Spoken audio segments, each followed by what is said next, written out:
దేవునికి మహిమ కలుగును గాక. మంచిది. పరిశుద్ధ గ్రంథాన్ని తెరుద్దాం. పరిశుద్ధ గ్రంథంలో నుంచి ఒక మాట చూద్దాం. 1 పేతురు 4వ అధ్యాయము 17, 18, 19 వచనాలు నేను చదువుతున్నాను, జ్ఞాపకం చేసుకోను. మీరు కూడా చూడండి. తీర్పు దేవుని ఇంటి యొద్ద ఆరంభమగు కాలము వచ్చున్నది. అది మన యొద్దనే ఆరంభమైతే దేవుని సువార్తకు అవిధేయులైన వారి గతి ఏమవును? మరియు నీతిమంతుడే రక్షింపబడుట దుర్లభమైతే భక్తిహీనుడు పాపియు ఎక్కడ నిలుతురు? కాబట్టి దేవుని చిత్త ప్రకారము బాధపడువారు సత్ప్రవర్తన గలవారై నమ్మకమైన సృష్టికర్తకు తమ ఆత్మలను అప్పగించుకొనవలెను. చిన్న మాట ప్రార్థన చేసుకుందాం.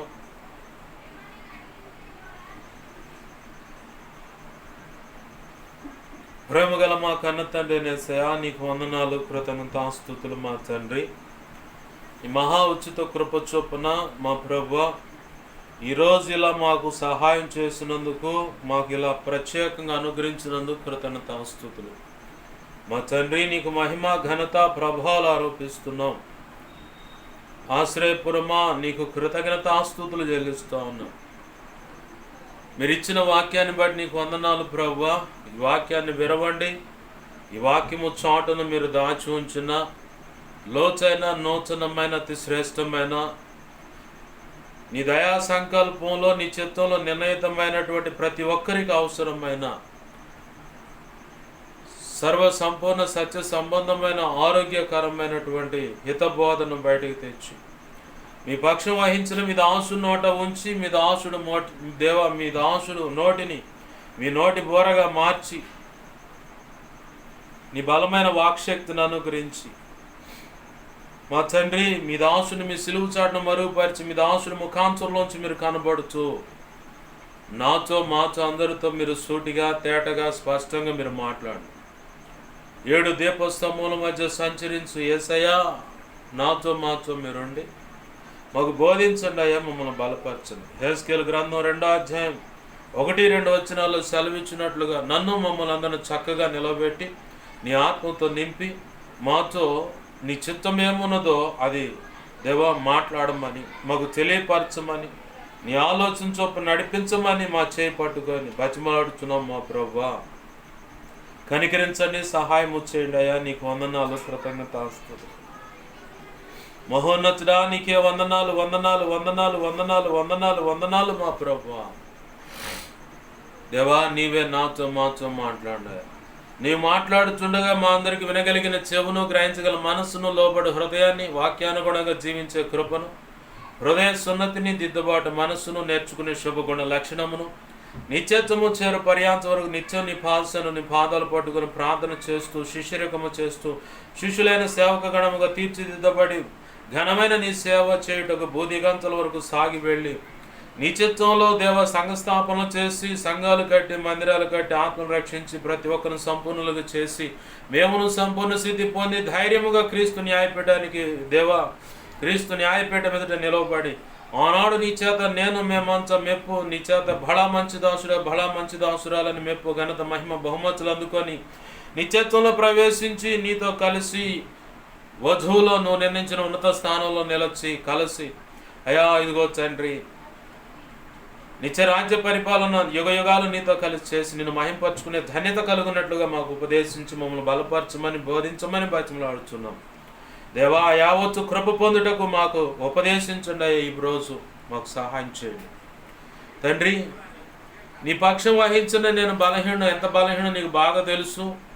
నీ మీద ఆనుకున్న, నీ కృప మీద ఆధారపడ్డా, నాలో నువ్వు కోరుకున్న పరిశుద్ధతను ఆశిస్తూ నా సమస్త అవిధేయతలు, అతిక్రమ దోషాలు, పాప దోషాలు, ఆజ్ఞాతిక్రమాలు సిరివెంట్రు మొదలుకొని సిరిపాదం వరకు ఏ కోణంలో, ఎక్కడ ఏ అణువులు, ఏ పొరపాటు ఉన్నా దేవా ఒప్పుకుంటున్నాను. క్షమించు, క్షమించు, క్షమించు ప్రభువా. నీ సిలువ రక్తంతో నన్ను కడిగి పవిత్రపరచు. పరిశుద్ధాత్మాగ్నిలో నన్ను పొటవి శుద్ధ సువర్ణంగా మార్చు. నీ పరలో శుద్ధ సువర్ణ తైలం నా నెత్తి వెంకను గొప్పగా ఉంచు దేవా. ఇర్మియా 1:9, 10, 18, 19 నీ కృప నాకు దయచేయి. యెషయా 51:16 ప్రకారం నీ కృప నాకు దయచేయి. అపోస్తుల కార్యం 4:27-37 ప్రకారం, మత్తయి 10:1-7, 20 ప్రకారం నీ కృప నాకు దయచేయి. నన్ను మమ్మల్ని అందరినీ చక్కగా నిలబెట్టి మాకు బోధించండి. నీకు స్తోత్రాలు.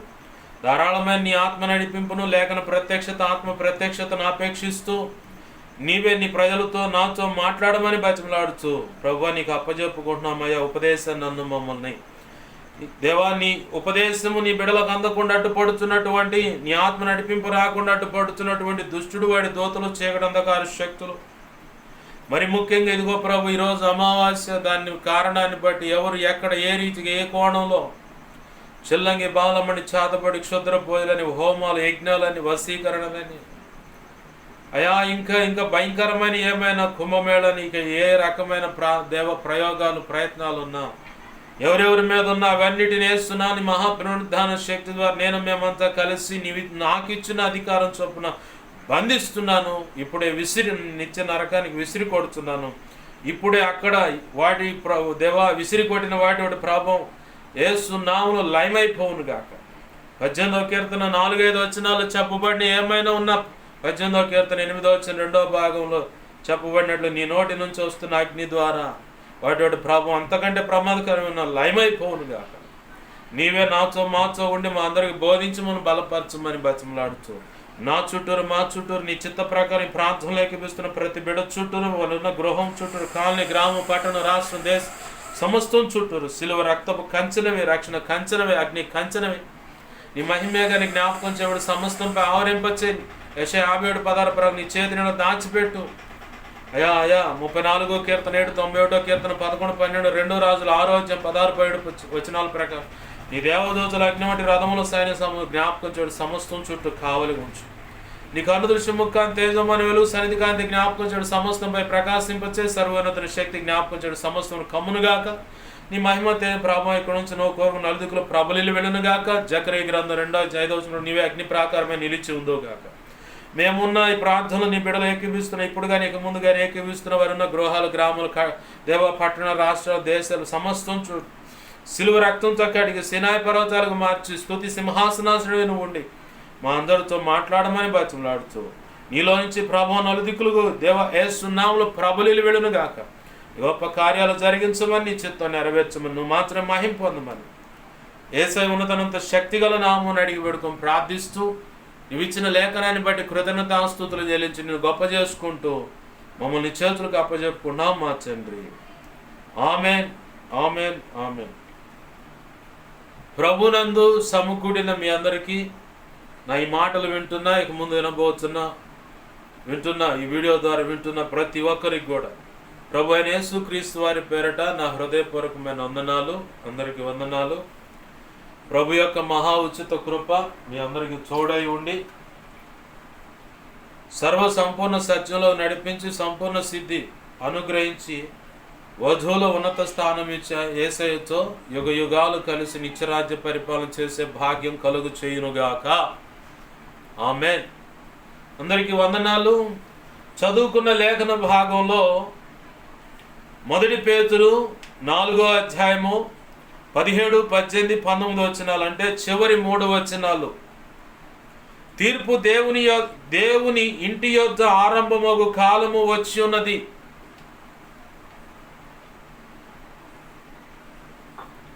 తీర్పు దేవుని ఇంటి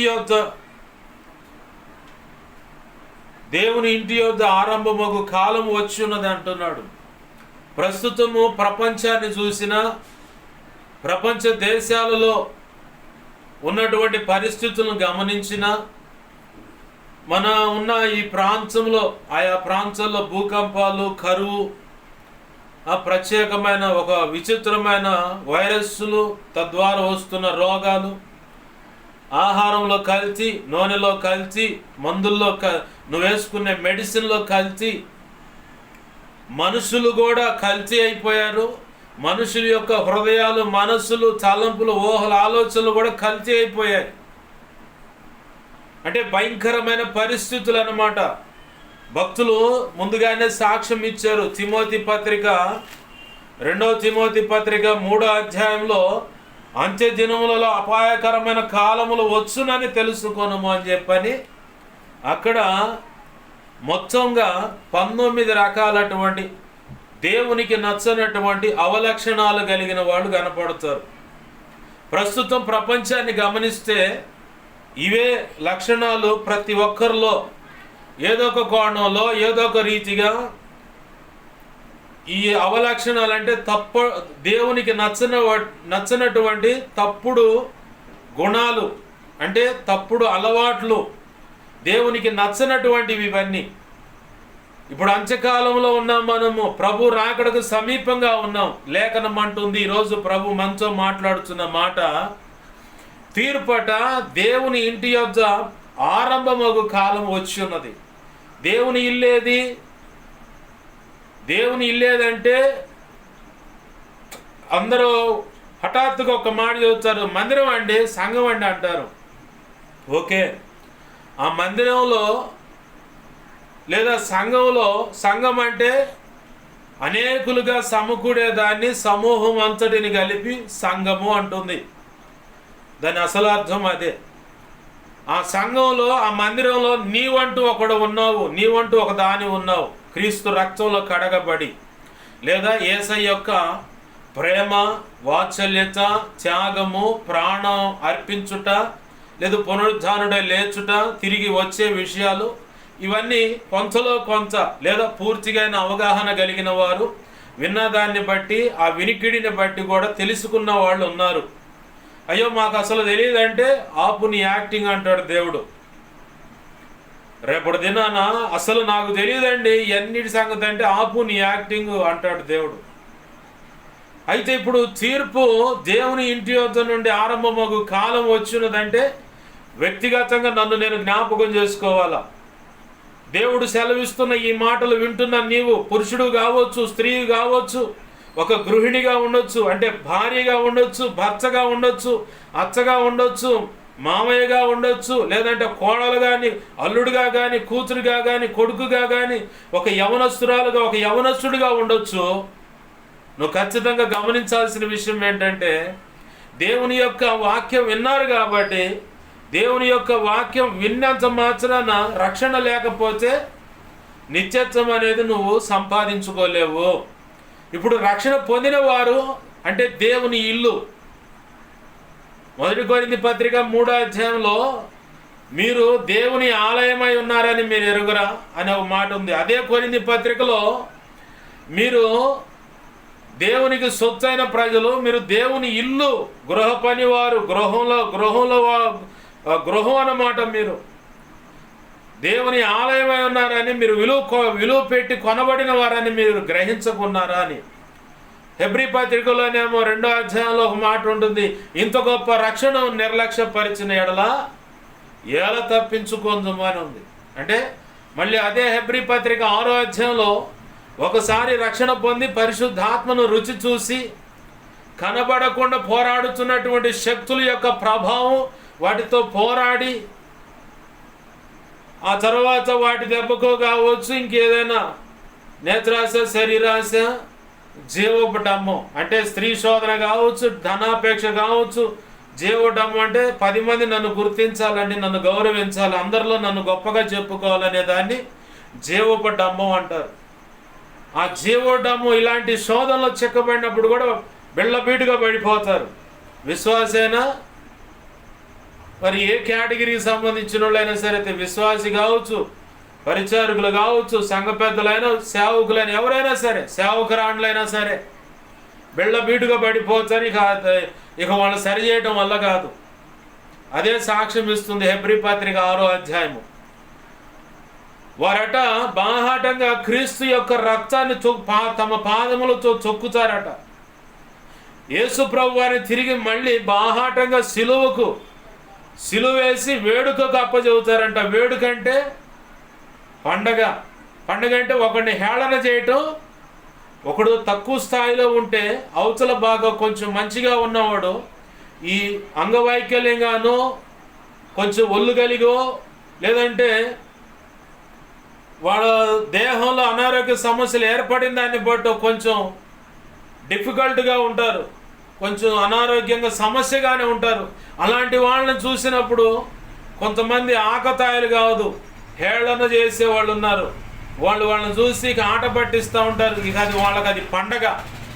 అంటే యేసు ప్రభు వారిని క్రీస్తు రక్తంలో కడగబడిన ప్రజలు చీకటి అంధకార శక్తుల యొక్క ప్రభావం వాటిని ఎదిరించటం పరిశుద్ధాత్మ ద్వారా శిలువ రక్తాన్ని బట్టి ప్రార్థించి వాటితో పోరాటం సలిపి ఈ జీవుడము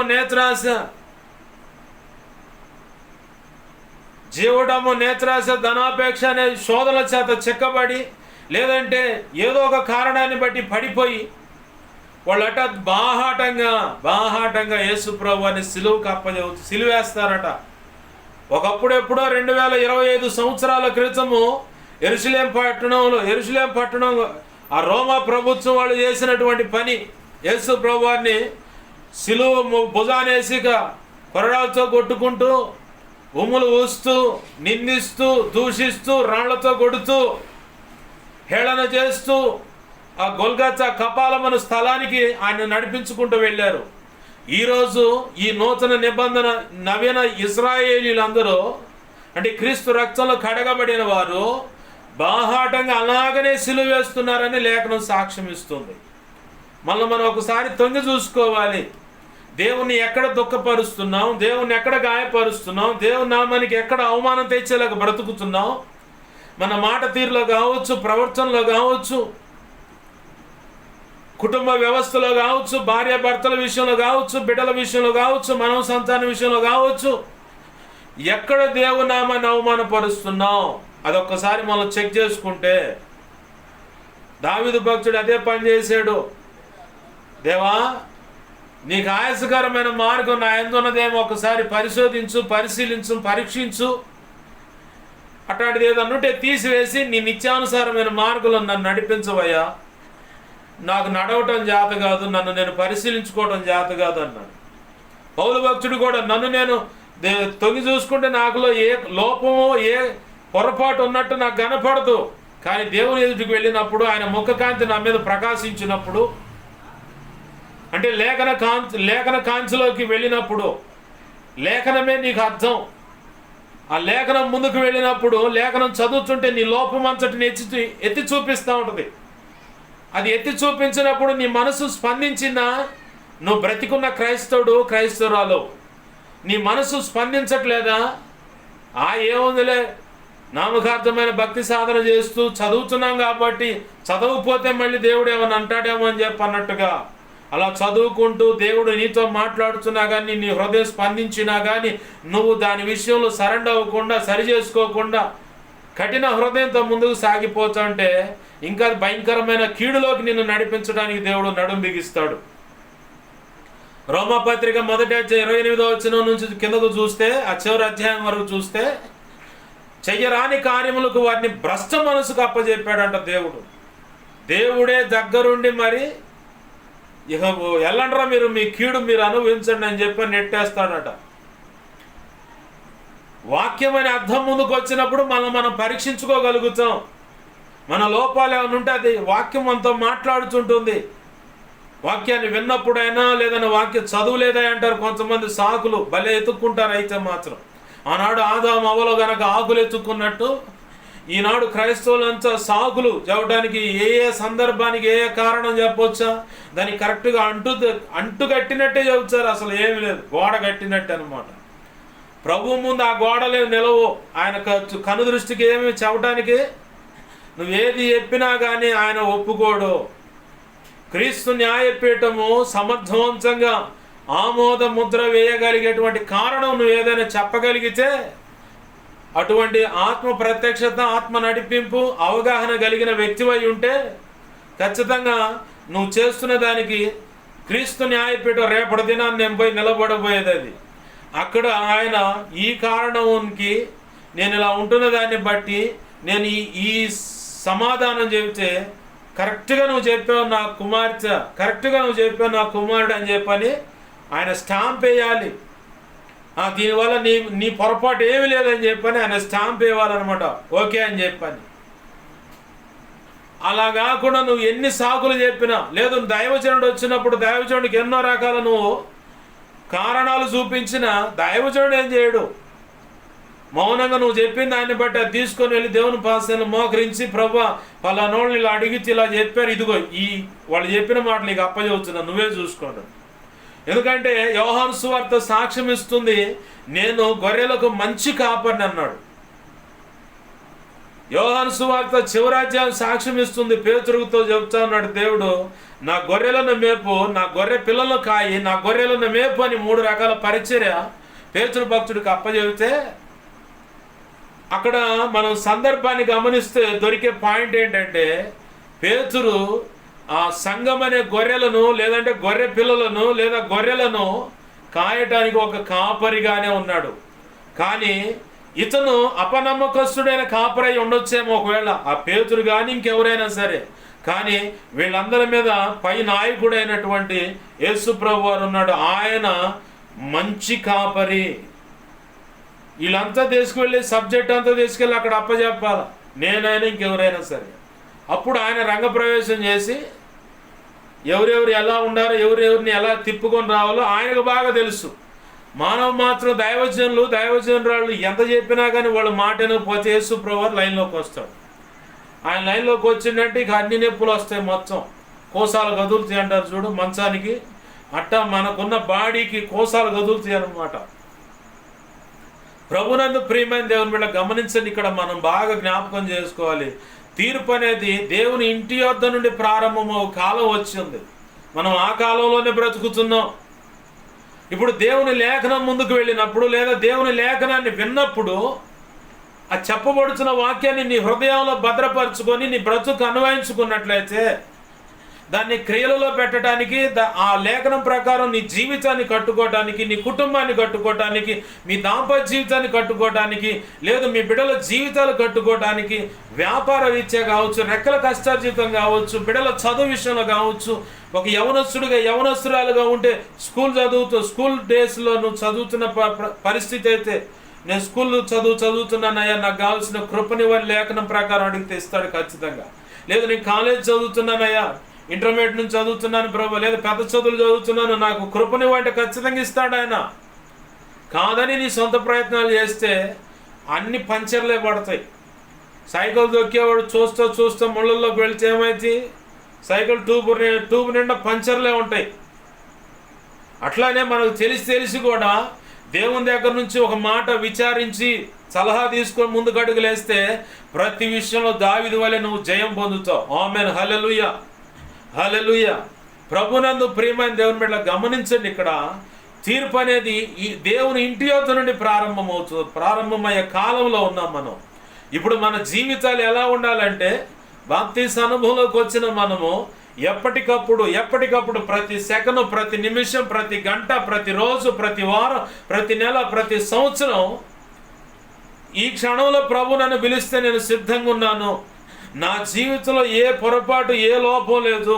నా ప్రభు పరలోక ద్వారం తెరవబడకుండా అడ్డుపడటానికి ఇసుక రేణువంత పాపం కూడా, ఇసుక రేణువంత అభ్యంతరం కూడా నా జీవితంలో లేదన్న నిశ్చయత ప్రభు కృప ద్వారా నీ మనసులో కలిగి ఉంటే నువ్వు ధన్యుడవు, ధన్యురాలవు. అట్లాగా కాకుండా నీ బ్రతుకంతా బురదలో పడ్డా ఇక దానికి మళ్ళీ ఉందనుకో, ఇక నువ్వు డేంజర్ బెల్లో ఉన్నావు. కరోనా టైంలో కనుక వాళ్ళు కొన్ని కేటగిరీలు పెట్టారు, రెడ్ అలర్ట్ అని చెప్పని, ఎల్లో అలర్ట్ అని, గ్రీన్ అలర్ట్ అని, ఇట్లా అలర్ట్ సెక్షన్లుగా పెట్టారు. ఆ టైపులో ఇప్పుడు నువ్వు గ్రీన్ అలర్ట్లో ఉన్నావా, రెడ్ అలర్ట్లో ఉన్నావా, లేదా ఎల్లో అలర్ట్లో ఉన్నావా, అసలు పూర్తిగా ప్రమాద స్థితిలో ఉన్నావా, చావు బతుకుల మధ్య కొట్టుమిట్టాడుతున్నావా, ఏ స్థితిలో ఉన్నావో ఒకసారి మనం జ్ఞాపకం చేసుకుంటే, దేవుని పాదాలు పట్టుకొని ప్రభువును బతిమలాడితే ఖచ్చితంగా మార్గం చూపిస్తాడు ఆయన. ప్రభు గురించి, యేసు ప్రభు వారి గురించి ఒక మాట ఉంది, ఆయన శోధింపబడుతున్న వారికి మార్గం చూపించి తప్పించే నాయకుడై ఉన్నాడు. ఆమేన్, హల్లెలూయా. శోధన అంటే ఏదో సమస్య నువ్వు బుద్ధిపూర్వకంగా తెచ్చుకున్న కీడో ఏ కాదు, లేదంటే సైతాను గడి తెచ్చిపెట్టే కావు. భక్తిలో కూడా సరిగా నిలబడకపోవటం కూడా శోధనే. ప్రభు యొక్క బల్లలో చేవేస్తుంటాం, యథారాజా తథా ప్రజ అని మళ్ళీ లోకాన్ రీతిగా లోక పద్ధతులు లేదంటే ఇంకెవరినో మెప్పించాలనే విషయాల్లో నువ్వు పెనుగులాడుతూ పాకులాడుతూ దానికోసం పరితపిస్తూ దేవుణ్ణి దుఃఖపరుస్తూ నీ ఇష్టారాజ్యంగా నువ్వు బ్రతుకుతా మళ్ళీ ఆదివారం రాగానే ప్రభువా నేను పాపినయ్యా క్షమించయ్యా నా తలంపులు ఊహలు ఆలోచనలు పొరపాటు ఈ కథలన్నీ ఆపమంటాడు దేవుడు. సామెతలు 29 అధ్యాయం 1వ వచనం సాక్ష్యం ఇస్తుంది. ఎన్ని మార్లు గద్దించినా ఆ గద్దింపుకు లోబడని వాని మీదకి మరి తిరుగు లేకుండా హఠాత్ మరణం వచ్చి పడుతుంది అని చెప్పని లేఖనం సాక్ష్యం ఇస్తూ ఉంది. ప్రకటన గ్రంథంలో కూడా ప్రభు అంటున్నాడు, దానికి మారు మనసు పొందుటకు సమయం ఇచ్చి తిని కానీ అది మాట నల్లకున్నది కాబట్టి దాన్ని నిత్యముగా మంచం పట్టించదని అన్నాడు. దాన్నే కాదు, దాంతో పాటు కలిసి స్నేహం చేసిన వాళ్ళని కూడా పాడు చేస్తానన్నాడు దేవుడు.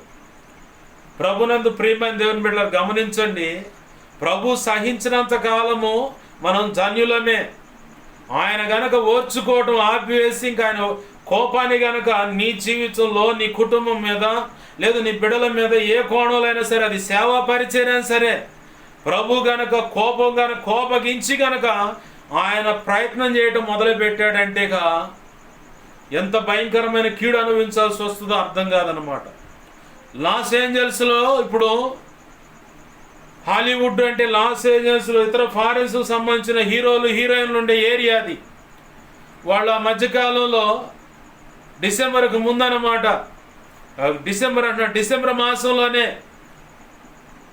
ప్రత్యేకమైన ఫంక్షన్లు చేసుకుంటా తొందరపడి నోరు జారే మాట అన్నారు. వాళ్ళు మాకు దేవుడు అవసరం లేదండి అన్నారు. ఇంక అంతే, ఎటు నుంచి వచ్చి పడిందో తెలీదు నిప్పు. దేవుని యందు వినయ భయభక్తులు కలిగిన వారి ఇళ్లను దేవాలయాలు తప్ప అంటే చర్చి తప్ప మిగతా అందరి ఇళ్ళు తగలబడ్డాయి. అడవి తగలబడ్డట్టుగా వరుస పెట్టి మొత్తం తగలబడుకుంటా పోయింది. లాస్ ఏంజల్స్ అనేవాళ్ళు మాకు దేవుడు అవసరం లేదండి అని చెప్పి పబ్లిక్గా స్టేట్మెంట్ ఇచ్చారు వాళ్ళు.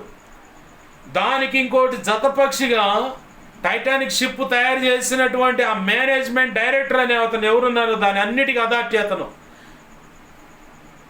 బ్యాంకుకి వెళితే మేనేజరే అందరి ఎంప్లాయీస్ మీద అథారిటీగా ఉంటాడు. అలాగనే ఆ టైటానిక్ షిప్ తయారు చేసినటువంటి వ్యక్తి అతను కూడా తొందరపడి నోరు జారే మాట్లాడాడు. ఇది అంత తేలిగ్గా పాడైపోదు, పాడవటం అనేది జరగదు, దేవుడు కూడా దాన్ని పాడు చేయలేడు అండు. తొందరపడి నోరు జారిండు అనమాట. మంచు కొండకు పోయి తగిలింది, కొన్ని వేల మంది చచ్చారు. అది చరిత్ర మనకందరికి తెలిసింది. ఈరోజు కొన్ని వేల లక్షల కోట్ల నష్టం జరిగింది. మాకు దేవుడు అవసరం లేదండి అన్న మాటకి లాస్ ఏంజల్స్లో. మళ్ళీ చర్చిలు అంతే బాగున్నాయి, దేవుని యందు వినయ భయభక్తులు కలిగినటువంటి వ్యక్తులు ఆ ఇంటిని మాత్రం అగ్ని ఆ ప్రాకార పంచు వరకు వచ్చినా కానీ ఆ ఇళ్లను మాత్రం దహించి వేయకుండా దేవుడు అలా కాపాడాడు. దేవునికి మహిమ కలుగును గాక. హల్లెలూయా. దేవుడు కలిగి ఉన్న వాడికేమో అంత భద్రతనిచ్చాడు, అంత భయంకరమైన మంటలు చుట్టుపక్కల. కానీ అతను సాక్ష్యం ఇస్తా ఉన్నాడు ఒక సహోదరుడు, ఇదిగోయ్యా నా ఇల్లు మాత్రం కాపాడబడింది. కారణం ఏంటంటే నా దేవుని యందు వినయ భయభక్తులు కలిగి ఉన్నాను కాబట్టి నా ఇల్లు కాపాడబడింది, నా ఇల్లు తగలబడలేదయ్యా, ఇదంతా నా దేవుని యొక్క గొప్పతనం అని చెప్పని ప్రపంచానికి సాక్ష్యం ఇచ్చాడు. ఇప్పుడు ప్రపంచం అంతా ఆ ఇంటి వైపు ఆ ప్రాంతంలో ఉన్న మందిరాల వైపు చూస్తూ ఉంది. దేవునికి మహిమ కలుగును గాక. హల్లెలూయా. మరో పక్క కూడా చూస్తూ ఉంది, దేవుడు మాకు అవసరం లేదన్న వాళ్ళ ఇల్లు మొత్తం తగలపడ్డాయి, పొలాలు తగలపడ్డాయి, ప్రాంతంలో ఉన్న అడవి పట్టే మొత్తం తగలబడిపోతూ ఉంది. దేవుడు మాకు అవసరం లేదని చెప్పన్నవాడు. ఇజ్రాయెల్ ప్రాంతం మీద దాడి చేయడానికి గాజా అనే ప్రాంతం ప్రయత్నం చేసింది. ఇప్పుడు చూడండి, అణుబాంబులు పడితే అసలు చూడటానికి కూడా నామరూపాలు లేవని చెప్పనే సాక్ష్యం వస్తోంది ప్రపంచ దేశానికి. ఇజ్రాయెల్ దేశము దేవుని ప్రజలు, దేవుడు కోరుకున్న దేశం అది. కానాను దేశం, పాలు చేనులు ప్రవహించు దేశం అని ఇజ్రాయెల్ దేశాన్ని, ఆ దేశం ఆ స్థలాన్ని దేవుడు కోరుకున్నాడు. అబ్రహాం పేరట దాన్ని స్వాస్థ్యముగా సొత్తుగా ఇచ్చేశాడు. దావీదును బట్టి ఈ ఇజ్రాయెల్ దేశాన్ని, యెరూషలేం పట్టణాన్ని, అలాగనే అక్కడున్న దేవాలయాన్ని కాపాడుతానని చెప్పిన దేవుడు ఆ చిన్న దేశం మీదకి ఇష్మాయిల్ సంతానమైన 10 దేశాలు, అసలు దేవుని ప్రజలు నచ్చనటువంటి ఇక 12 దేశాలు, మొత్తం 22 దేశాలు కలిసి పోరాడితే వాటిలో ముఖ్యమైనది ఏదంటే గాజా. ప్రభు అన్నాడు, మనుషులు అన్న తర్వాత అభ్యంతరాలు రాక మానవ అబ్బాయి, ఎవరి వల్ల అభ్యంతరాలు వస్తాయో వానికి శ్రమ అన్నాడు. ఇప్పుడు గాజా దేశాన్ని బట్టి మిగతా వాళ్ళు నడుం బిగించొచ్చి సహకరించారు. అయితే వాళ్ళకు జరగాల్సిన నష్టం కొంచెం అయితే ఈ గాజా అనే ప్రాంతానికి జరిగిన నష్టం భయంకరం, చాలా భయంకరం అన్నమాట. తిండి తినాలంటే కూడా భయం పుట్టేటువంటి రీతిగా యుద్ధం సలిపారు. కారణం చివరికి మిగిలింది ఏంటి? బూడిద. కోలుకోలేని పరిస్థితుల్లో గాజా ప్రాంతం ఉందని చెప్పని యూట్యూబ్లో న్యూస్ రోల్ అవుతూ ఉన్నాయి. ప్రభునందు ప్రియమైన దేవుని బిడ్డలారా, ఈ మాటలు ఎందుకు ప్రభు గుర్తు చేస్తున్నాడంటే భయపెట్టాలని కాదు, సరిచేసుకోండి అని చెప్పడానికి. ఎవరైనా దైవజనుల విషయంలో కానీ, దేవుని సంఘం విషయంలో కానీ, దేవుని బిడ్డల విషయంలో కానీ నోరు జారే విషయం ఉన్నా, తొందరపడి ఇంకేదైనా రహస్యంగా చేసేటువంటి పనులు ఏమైనా ఉన్నా సరి చేసుకుంటే ప్రభు కృప పొందుకుంటారు, కనికరం పొందుకుంటారు, క్షమాపణ పొందుకుంటారు. ప్రభు కృపలో కుటుంబాలు వర్ధిల్లుతాయి. కాదని మూర్ఖం సలిపితే ఇక చూస్తూనే ఉన్నాం మనం ఎన్నో విషయాలు. గమనించండి, దేవుడు మనతో మాట్లాడుతున్నాడు. ఏంటంటే తీర్పు అనేది దేవుని ఇంటి నుండే ప్రారంభమవు కాలం అన్నమాట ఇది. అందుకని అన్ని భయంకరమైన కార్యాలు జరుగుతూ ఉన్నాయి. ఈ విపత్తులను బట్టైనా మనం బాగా జ్ఞాపకం చేసుకోవాల్సిన విషయం ఏంటంటే మత్తయి సువార్త 24వ అధ్యాయాన్ని జ్ఞాపకం చేసుకోవాలా. శిష్యులు అడుగుతూ ఉన్నారు, ప్రభువా నీ రాకడకు సూచనలు ఏమిటయ్యా అని చెప్పని. నా రాకడకు సూచనలు ఏమిటని అంటే అక్కడక్కడ కరువులు, భూకంపాలు, మనుషుల మీదకి మనుషులు లేచి దోచుకోవటాలు, రాజ్యం మీదకి రాజ్యం అంటే దేశాల మీదకి దేశాలు యుద్ధం సలపటము, అలాగనే కొత్త కొత్త వింతైన వ్యాధులు వస్తాయి, కరువు వస్తుంది, చాలా ఇరుకిబ్బందులు వస్తాయి. అవి వచ్చినంత మాత్రాన నా రాకడ సమీపంగా ఉన్నదని, నా రాకడ ఎమ్మడే వచ్చిందని మాత్రం మీరు క్షమించండి, నా రాకడ వచ్చిందని మాత్రం మీరు ఫైనల్గా మాకండి. నా రాకడ సమీపంగా ఉన్నదని చెప్పని జ్ఞాపకం చేసుకోండి. అయినను ఈ రాజ్య సువార్త అంతటా అందరికీ ప్రకటింపబడాలి, ఆ పిదపనే అంతం వచ్చును అన్నాడు. అంతటా అందరికీ ప్రకటించబడాలి. కానీ ప్రభు అంటున్నాడు, ఈరోజు నీ పోకడ ఎప్పుడో నీకు అర్థం కావట్లేదు. కాబట్టి ఎవరికైనా తెలుసా మనం ఎప్పుడు ఈ భూమి మీద నుంచి తీసివేయబడతామో నీకు నాకు ఎవరికైనా తెలుసా? మనం కొన్నటువంటి సెల్ ఫోన్కైనా, ఫ్రిడ్జ్కైనా, వాషింగ్ మిషన్కైనా, లేదంటే ఇంకే వస్తువుకైనా, లేదు నీకు బాగోకపోతే మెడిసిన్ తీసుకొచ్చుకుంటా మందు బిళ్ళలు, వాటికి కూడా ఎక్స్పైరీ డేట్ ఉంది, గ్యారంటీ ఇంతవరకు వారంటీలు ఉన్నాయి. కానీ మనిషి జీవితానికి, మనిషి యొక్క ప్రాణం పోయేదానికి, మనిషి ఆయుష్కాలం ఎంతన్న దానికి నో గ్యారంటీ. భక్తులు అన్నారు, మనుషుని యొక్క ఆయుష్ నీటి పొడగ వంటిది అన్నారు. అలాగనే దావీదు భక్తుడైతే ఆయన గొర్రెలు కాసిన అనుభవం ఉంది కాబట్టి ఆయన ఒకటే మాట అంటాడు, మనిషి ఆయుష్ ఎంత అంటే గొర్రె తోక అంటే బెచ్చడు ఉంటుంది. అది కరెక్ట్గా 4 అంగుళాలు లేదంటే 5 అంగుళాలు పొడవు కంటే ఎక్కువ ఉండదు గొర్రె యొక్క తోక. అంతే కదయ్యా మనిషి యొక్క ఆయుష్. అయినను మనిషిని జ్ఞాపకం చేసుకోవడానికి వాడు ఎంతటి పాటోడయ్యా? పురుగు వంటి వాడయ్యా. వాడిని జ్ఞాపకం చేసుకోవడానికి వాడు ఏ పాటివాడు? నువ్వెక్కడో మహనీయుడు ఆయా, నువ్వు మహిమా స్వరూపుడు ఆయా. మట్టి పురుగు వంటి మానవుని జ్ఞాపకం చేసుకోవడానికి నీకెందుకయ్యా? అసలు అవకాశమే లేదు. అయినాను మేము ఎక్కడ నశించిపోవటానికి ఇష్టం లేదు కాబట్టి మమ్మల్ని పదే పదే జ్ఞాపకం చేసుకుంటూ మా వెనకాలే పడుచు మమ్మల్ని కాపాడుకుంటూ వస్తూ ఉన్నావు. అందును బట్టి నీకు మహిమ కలుగును గాక దేవా అన్నాడు. దేవునికి మహిమ కలుగును గాక. హల్లెలూయా. ప్రభునందు ప్రియమైన దేవుని బిడ్డలారా, గమనించండి, మనకున్న జన బలాన్ని బట్టో, కుల బలాన్ని బట్టో, లేదంటే మనలో ఉన్నటువంటి శక్తిని బట్టో, మనలో ఉన్నటువంటి ఆరోగ్యాన్ని బట్టో, మనకున్న తెలివితేటలను బట్టో, మనకున్న జ్ఞానాన్ని బట్టో మనకు ఆయుష్ పొడిగించబడటం లేదు. మరి దేన్ని బట్టి ఆయుష్ పొడిగించబడుతుందంటే ఆయన యొక్క మహా ఉచిత దయా సంకల్పాన్ని బట్టి, కనికరాన్ని బట్టి ఆయన నిన్ను నన్ను ఓర్చుకుంటున్నాడు. కాబట్టి నువ్వు ఎంత దుర్మార్గంగా దేవునికి వ్యతిరేకంగా బ్రతికినా, ఎటువంటి భయంకరమైనటువంటి నీచమైన కార్యాలు చేసినా, దేవుని దుఃఖపరిచేటువంటి విగ్రహారాధన చేస్తూ మరో పక్క ప్రభువులో చేయి వేస్తున్నా, అలాగని చెప్పని దేవుని వ్యతిరేకంగా దూషిస్తున్నా, దేవునికి నచ్చని రీతిలో నువ్వు నడుస్తున్నా, ఇంకా భయంకరమైన అడుగులంటే చాతబొళ్ళు, చిల్లంగి, బాలమని ఇట్లాంటి క్రియల్లోకి అడుగులు వేస్తున్నా, మళ్ళీ ప్రభువులో చేయి వేస్తున్నా, అంతరాల కాడికి వెళుతున్నా, సోది అడుగుతున్నా, గద్దె అడుగుతున్నా, కొంతమందికి అదో పైత్యం. దేవుని దగ్గరకు వస్తారు, దైవజనుడి దగ్గరకు వస్తారు, ప్రేయర్ అంటారు, మళ్ళీ పోయి అంచరాలు గడుచుకొని వస్తూ ఉంటారు. కొంతమంది గద్దె అడుగుతారు, మా గురించి ఏం చెబుతాడు, ఏంది అని చెప్పని. ఏం చెబుతాడు? వాడికి పట్టిందే దెయ్యం. ఆ దెయ్యం నీకేం చెప్పుద్ది? దెయ్యపు మాటలు తప్ప.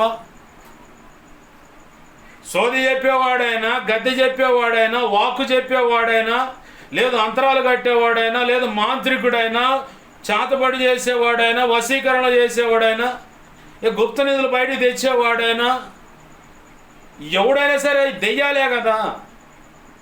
దేవుడు కాదు వాళ్ళలో ఉన్నాయి దేవుడు కాదు, దెయ్యాలు, క్రూరమైన దెయ్యాలయ్యి.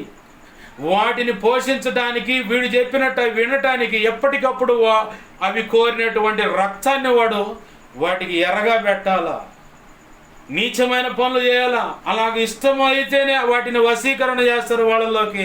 ఆ తర్వాత వాయి చెప్పినట్టు వీళ్ళు వినాలా, వీడు చెప్పినట్టు అయ్యినాలా. కారణం ఏంటంటే వాడికి కావలసిన రీతిగా రక్తం అనే ఆహారాన్ని మేతగా పెడతాడు వాడికి పద్దాగల. అవి కోరినటువంటి నీచమైన కార్యం చేయమంటే ఇష్టపూర్వకంగా చేయాలి, ఇష్టపూర్వకంగా చేయాలి. అఘోరాలైన ఊరకే లేరు. మనిషి బాడీలో నుంచి కుళ్ళిపోతున్నప్పుడు లోపల నుంచి పురుగులు వస్తాయి. ఆ శరీరము, ఆ దేహం మీద కూర్చొని, ఆ భౌతిక కాయం మీద కూర్చొని ఆ పురుగులు తీసుకొని వాడు తినాలా, దాని మీద దీక్ష చేయాలా. అలా భయంకరమైన శక్తులు సంపాదిస్తాడు. ఆ శక్తులు ఏవో కాదు, సైతానుగాడు సంబంధించినటువంటి పడిపోయిన వాటితో స్నేహం చేసినటువంటి పడిపోయినటువంటి దోతలు, దేవదూతలు. అవి సైతానుగాడికి నచ్చినటువంటి, దేవునికి నచ్చినటువంటి ఆ అసహ్యమైన కార్యాలు వారు చేస్తే ఎన్నో రెట్టింపు బలమైనటువంటి శక్తులు వాళ్ళలోకి వస్తాయి. వాటిని ఆధారం చేసుకొని ఇప్పుడు ఒక్కొక్కడు ఎర్రీగుతూ ఉంటాడు, నేను అది చేస్తా, ఇది చేస్తా, అని చెప్పని. నువ్వేం పొడుచావు? నా యేసయ్య కంటే బలవంతుడు కాదుగా, నా యేసయ్య కంటే బలం అయినవి కావుగా నీలో ఉన్నాయి. సర్వశక్తిమంతుడు ఆయన, దేవునికి మహిమ కలుగును గాక. ఆయన ముందు అన్ని సాగిలు పడాల్సిందే, అన్ని పారిపోవాల్సిందే. అన్ని నామాల కంటే గొప్ప నామం, పై నామం అయినది యేసునామం. ఆమేన్, హల్లెలూయా. ప్రతి ఒక్కరికి కాపుదలనిస్తుంది క్రీస్తు శిలువ రక్తం. ఆమేన్, హల్లెలూయా. దాన్ని దాటి ముందుకొచ్చేటువంటి బలవంతుడు ఎవరూ లేరు. కనబడకుండా కానీ కనబడి కూడా. కనబడకుండా దుష్టుడు, వాడి దూతల సమూహం కావచ్చు, లోకంలో చెప్పబడుతున్న ఏవైనా సరే కావచ్చు, ఏవైనా సరే, ఆ శిలువ రక్తాన్ని దాటి రావటం అనే దమ్ము ఎవడికి లేదు, నా యేసయ్యకు తప్ప. ఆమేన్, హల్లెలూయా. ఆయనకు తప్ప. ఆయన యొక్క దేవదూతలు కూడా ఆ రక్తము పక్క నుండి కావలి గాయాల్సిందే. ఆ రక్తాన్ని దాటి లోపలికి రావడానికి లేదు. ఒకవేళ రావాలనుకుంటే నా ప్రభు అనుమతిస్తే, నా ప్రభుతో పాటు నా రక్షకుడు, నా నిజ రక్షకుడు యేసయ్య, ఆయనతో పాటు వస్తే లోపలికి, ఆ రక్తపు కంచె లోపలికి. ఆయన ముందుగానే నీ చుట్టూ అగ్ని కంచెని వేసి ఉంచుతాడు. నిన్ను కాపాడువాడు కునుకుడు నిద్రపోడు. భయం ఎందుకు? ఇంకా ప్రభునందు ప్రియమైన దేవుని బిడ్డలు బాగా గమనించండి. నువ్వు ఏ స్థితిలో ఉన్నావో, ఇప్పుడు తీర్పు ప్రారంభమగు కాలంలో మనం ఉన్నాం. ప్రారంభమగు కాలంలో ఉన్న మనము ఎప్పటికప్పుడు జాగరూకులమై ఉండాలి. జాగరూకులు అంటే జాగ్రత్త కలిగి ఉండాలి. జాగ్రత్త కలిగి ఉండాలని, జాగరూకులు అంటే జాగ్రత్త కలిగి ఉండు అని అర్థం. ప్రకటన గ్రంథంలో ఆ మాటలు కనపడుతూ ఉంటాయి. ప్రకటన గ్రంథంలో ఆ మాట కనపడుతూ ఉంటుంది. ఏ మాట అంటే నీవు ఏదైతే నీకు ఇచ్చాడో దాని విషయంలో అది పోగొట్టుకోకుండా జాగరూకుడవై ఉండని చెప్పని ప్రకటన గ్రంథం 3వ అధ్యాయంలో ఆ మాట కనపడుతుంది. ప్రకటన గ్రంథం 3వ అధ్యాయం 3వ వచనంలో నీవేలాగ ఉపదేశం పొందిచు ఎలాగ వింటివో జ్ఞాపకం చేసుకొని దాన్ని గైకొనుచు మారు మనసు పొందుము. నీవు జాగరూకుడవై ఉండని ఎడల నేను దొంగ వలె వచ్చేదను, ఏ గడియను నీ మీదికి వచ్చేదనో నీకు తెలియదు. అయితే తమ వస్త్రములను అపవిత్రపరచుకొనని కొందరు సార్దీసులో నీ యొద్ద ఉన్నారు. వారు అర్హులు గనక చల్లని వస్త్రములు ధరించుకొని నాతో కూడా సంచరించెదరు. ఆమేన్. హల్లెలూయా, హల్లెలూయా. పైన ఇంకొక మాట కూడా 2వ వచనంలో ఉంటుంది. నీ క్రియలు నా దేవుని ఎదుట సంపూర్ణమైనవిగా నాకు కనబడలేదు గనక జాగరూకుడవై చావనై ఉన్న మిగిలిన వాటిని బలపరచుము అంటాడు. పుట్నోట్లు ఏం రాస్తుంది? సిద్ధపరచుము. మిగిలిన వాటిని అంటే ఇప్పటి వరకు నువ్వు ఒకవేళ ఏమైనా కోల్పోయి ఉన్నా ఇంకా కొన్ని నీలో ఉన్నాయి, వాటినైనా జాగ్రత్త చేసుకో, వాటిని భద్రం చేసుకో, వాటిని కాపాడుకో. జాగరూకుడవై అంటే జాగ్రత్త కలిగి ఆ మిగిలిన వాటిని. ప్రకటన గ్రంథం 3వ అధ్యాయంలో 2-3 వచనాల్లో ఆ మాటలు కనపడతాయి. జాగరూకుడవై అంటే జాగ్రత్త కలిగి నువ్వు ఉండని. ఎందుకు? ప్రభు రాకడ సమీపంగా ఉంది. ఏ సమయంలో నువ్వు పోతావో నీకు తెలీదు, నాకు తెలీదు. ఎవరైనా గ్యారంటీ చెప్పారా? ఇన్ని సంవత్సరాలు నువ్వు బ్రతుకుతావు అమ్మాయి, ఇన్ని సంవత్సరాలు నువ్వు బ్రతుకుతావు అబ్బాయి అని చెప్పని ఎవరైనా ఏ డాక్టర్లను సర్టిఫికేట్ ఇచ్చాడా? కన్న తల్లి కానీ కన్న తండ్రి కానీ ఇచ్చారా? భార్య కానీ భర్త కానీ ఎవరైనా గ్యారంటీ కార్డు నీకు ఇచ్చారా? లేదు నీ కడుపును పుట్టిన బిడ్డలు కానీ వారి కడుపును పుట్టిన మనవ సంతానం కానీ ఇన్ని సంవత్సరాలు ఖచ్చితంగా కదిలాడకుండా సియోను కొండలాగా ఉంటారని చెప్పని ఎవరైనా చెప్పారు నీకు? లేదు. గ్యారంటీ లేని బ్రతుకులు మన ప్రాణానికి ఎప్పుడు గ్యారంటీ లేదు. ఎప్పుడు రాలిపోతామో మనకే తెలియదు. చాలామంది దైవజనులు ఇట్లానే వాక్యం చదువుతూ అంతే పడిపోయారు బలిపీఠ మీద. కొంతమంది బాత్రూంలోకి వెళ్ళి అట్నే పోయారు. నాకు తెలుసు కొంతమంది అలా వెళ్ళిపోయి ఆ బాత్రూంలోనే పడిపోయి అట్లనే చనిపోయిన వాళ్ళు ఉన్నారు. కొంతమంది ఆహారం తింటా హార్ట్ అటాక్ వచ్చి అది ఎగదన్నేసి గ్యాస్ ఎగదని అంతే చనిపోయిన వాళ్ళు ఉన్నారు. కొంతమంది నడుచా పడిపోయి చనిపోయిన వాళ్ళు మనం చూస్తున్నాం. స్నేహితులతోనో లేదంటే జాబ్ కొలీగ్స్ ఎవరో ఒకళ్ళు ఉంటారు, వాళ్ళతో కలిసి తిందాన్ని సంతోషంగా ఉంటాను అట్నే రాలిపోయిన వాళ్ళు వీడియోలో చూస్తూ ఉన్నాం మనం. మరణం ఎప్పుడు వచ్చి పడుతుంది ఎవరికి తెలియదు.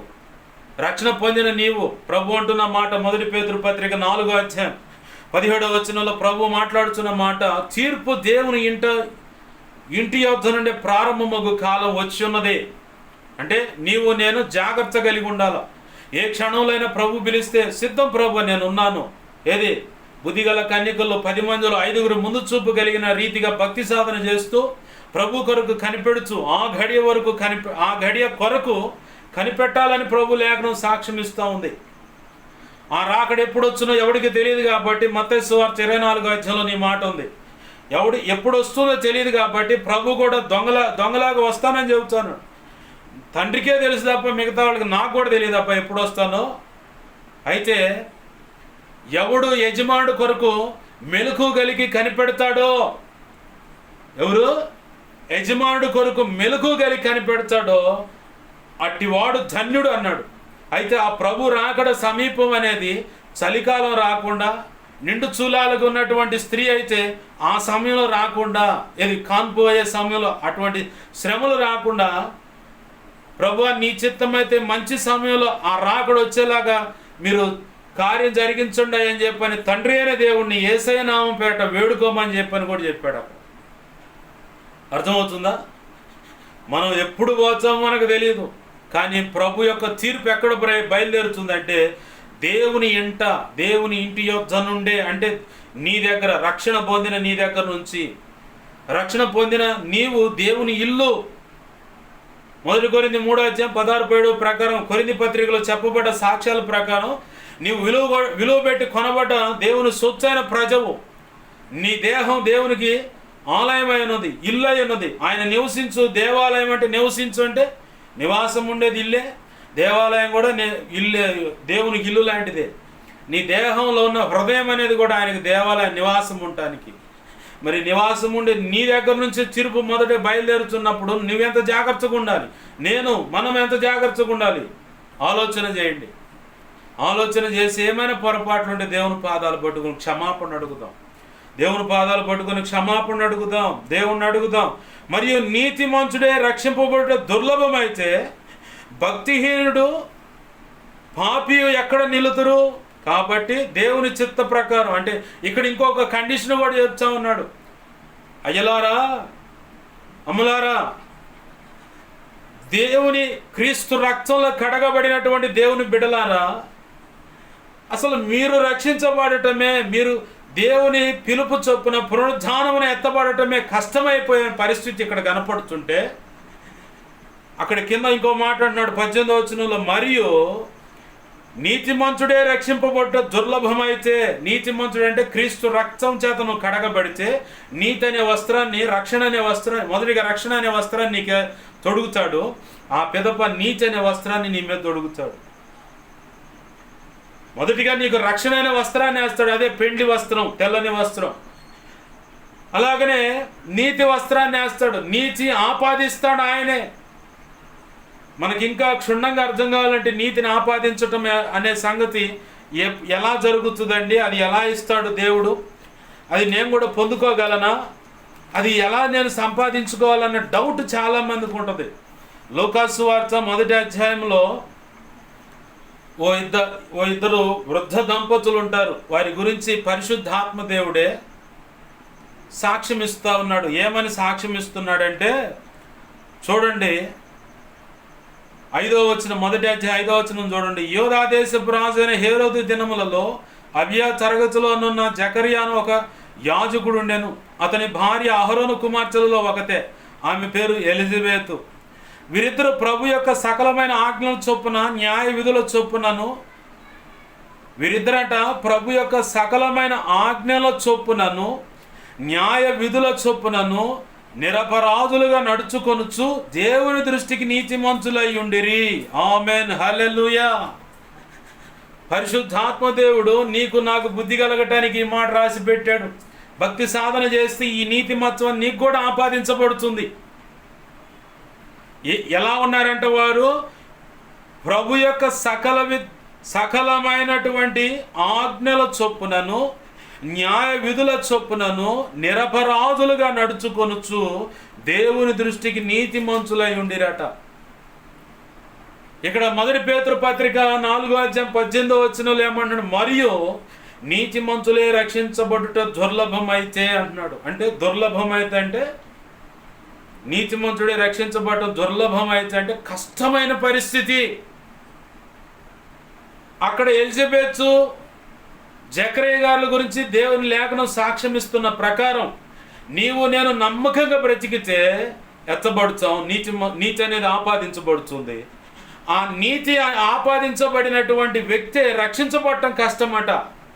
క్రైస్తవత్వం అంటే యేసు ప్రభువులో నడవటమైనా, యేసు ప్రభువారిని నీలో కలిగి బ్రతకటమైనా చాలా కష్టం. దైవజనుడు సాధు సుందర్ సింగ్ గారు ఒక మాట చెప్పాడు. ఏంటయ్యా మాట అంటే, క్రీస్తు కొరకు చనిపోవటం చాలా సులభమండి, కానీ అదే క్రీస్తు కొరకు బ్రతకటం అనేది చాలా కష్టం. అది మనం కోరుకోవాలన్నాడు. యేసయ్య కోసం బ్రతకటం అంటే చాలా కష్టం. చచ్చిపోవటం ఉంది నిమిషాలు లేదా 1 గంటలో ప్రాణం పోతి. వాడు చెగనరకని ఏదన్నా పోసి కాల్చి చంపని, లేదంటే రివాల్వర్ ఉపయోగించి చంపని, ఎట్లన్నా కానీ చచ్చిపోవడం చాలా ఈజీ అండి. కానీ యేసయ్య కొరకు బ్రతకటం చాలా కష్టం. ఎందుకు కష్టం అంటున్నాడంటే భక్తుడు, లోకం అన్ని కోణాల్లో నిన్ను చదువుతుంది, పరీక్షిస్తుంది, పరిశీలిస్తుంది. లోకంలో ఉన్న వ్యక్తులు ఏమంటారో తెలుసా? క్రైస్తవంలోకి వచ్చిన దేవుని బిడ్డలు అంటే సిలువ రక్తంలో కడగబడినటువంటి మేము దేవుని బిడ్డలు అని చెబుతాం మనం. వాళ్ళు కూడా అదే చెబుతారు, మీరు దేవుని బిడ్డలు కదా అని చెప్పని. వాళ్ళని అడిగే మాట ఏందో తెలుసా? నువ్వు తేడాగా బ్రతికినప్పుడు, తేడాగా మాట్లాడినప్పుడు, నీ కుటుంబీకులే, నీ తల్లి తరపులు కావచ్చు, తండ్రి తరపులు కావచ్చు, వాళ్ళు అన్యులు అయ్యి ఉంటే, లేదు నీ చుట్టూ ఉన్న వాళ్ళు కావచ్చు, నువ్వు తేడాగా బ్రతికితే వాళ్ళు అడిగే మాట ఏందో తెలుసా? మీ దేవుడు ఎట్నే చెప్పాడా? మీ దైవజనుడు ఎట్నే చెప్పాడా? మీ సంఘంలో ఎట్నే బోధిస్తారా? మీరు దేవుని నమ్ముకున్న వాళ్ళు కదా, మీకు ఎందుకు కార్యం జరగలేదు? దేవుని నమ్ముకున్న వాళ్ళు కదా, మీరు ఎందుకు ఇట్ట బతుకుతున్నారు? ఈ ప్రశ్నలే నీ ముఖానికి తగులుతూ ఉంటాయి, నీ చెవునికి వినబడుతూ ఉంటాయి, నీ మనసుకు లోలోతు గాయాలు చేస్తూ ఉంటాయి. అందుకే కష్టం అన్నాడు దైవజనుడు సాధు సుందర్ సింగ్ గారు. వాస్తవమే, కానీ నా ప్రభు యొక్క శిలువ నీడలోకి వేస్తే అది సులభం. ఆమేన్, హల్లెలూయా. ఏది సులభం? యేసు ప్రభు వారి కోసం బ్రతకటం అనేది మత్తయి సువార్త 11:28-29 వచనాల సాక్ష్యం ప్రకారం అక్కడ ఆయన అంటాడు, ప్రయాసపడి భారం మోసుకొని పోచున్న సమస్త జనులారా నా యొద్దకు రండి, నేను మీకు విశ్రాంతి కలుగు చేసేదను, నా కాడి భారమైనను సులువు, దాన్ని మీ భుజాన్ని ఎత్తుకొని నా దగ్గర నేర్చుకొని నడవండి అన్నాడు ఆయన. ఒక పాటలో కూడా ప్రభు ఆ మాట పెడతాని కృపనిచ్చాడు. నీ సిలువ నీడలో నా సిలువ మోస్తూ నీ సిలువ నీడలో విశ్రమిస్తూ నీ హితబోధ అందుకొని సరైన మార్గంలో నడవటం నీ కృప కదా అని చెప్పని ఓ మాట దేవుడు రాయటానికి, పాటలో పెడటానికి కృపనిచ్చాడు. ముంగమూరు దేవదాసయ్య గారి అనుభవం నుంచి ఒక మాట నేను చూశాను. కాకాని చోటకు వెళ్ళిన కొత్తలో అక్కడ ఆయన సూక్తులు అంటే సామెతలు ఆచరించడానికి యోగ్యమైనటువంటి ఉపయోగకరంగా ఉండేటువంటి కొన్ని మాటలు అక్కడ రాయబడ్డాయి. ఆ రాయబడ్డ వాటిలో పెద్ద ఫ్లెక్సీ మీద ఒక మాట రాసి పెట్టుంది. ఏంటయ్యా ఆ మాట అంటే, నా నోట్బుక్ మీద కూడా రాసుకొని పెట్టుకున్నా, ఉపయోగపడుతుందని. సిలువ నీలో ఉన్న ఎడల నీకు విలువ, అది కష్టాలలో నీకు చలువ అన్నాడు ఆయన.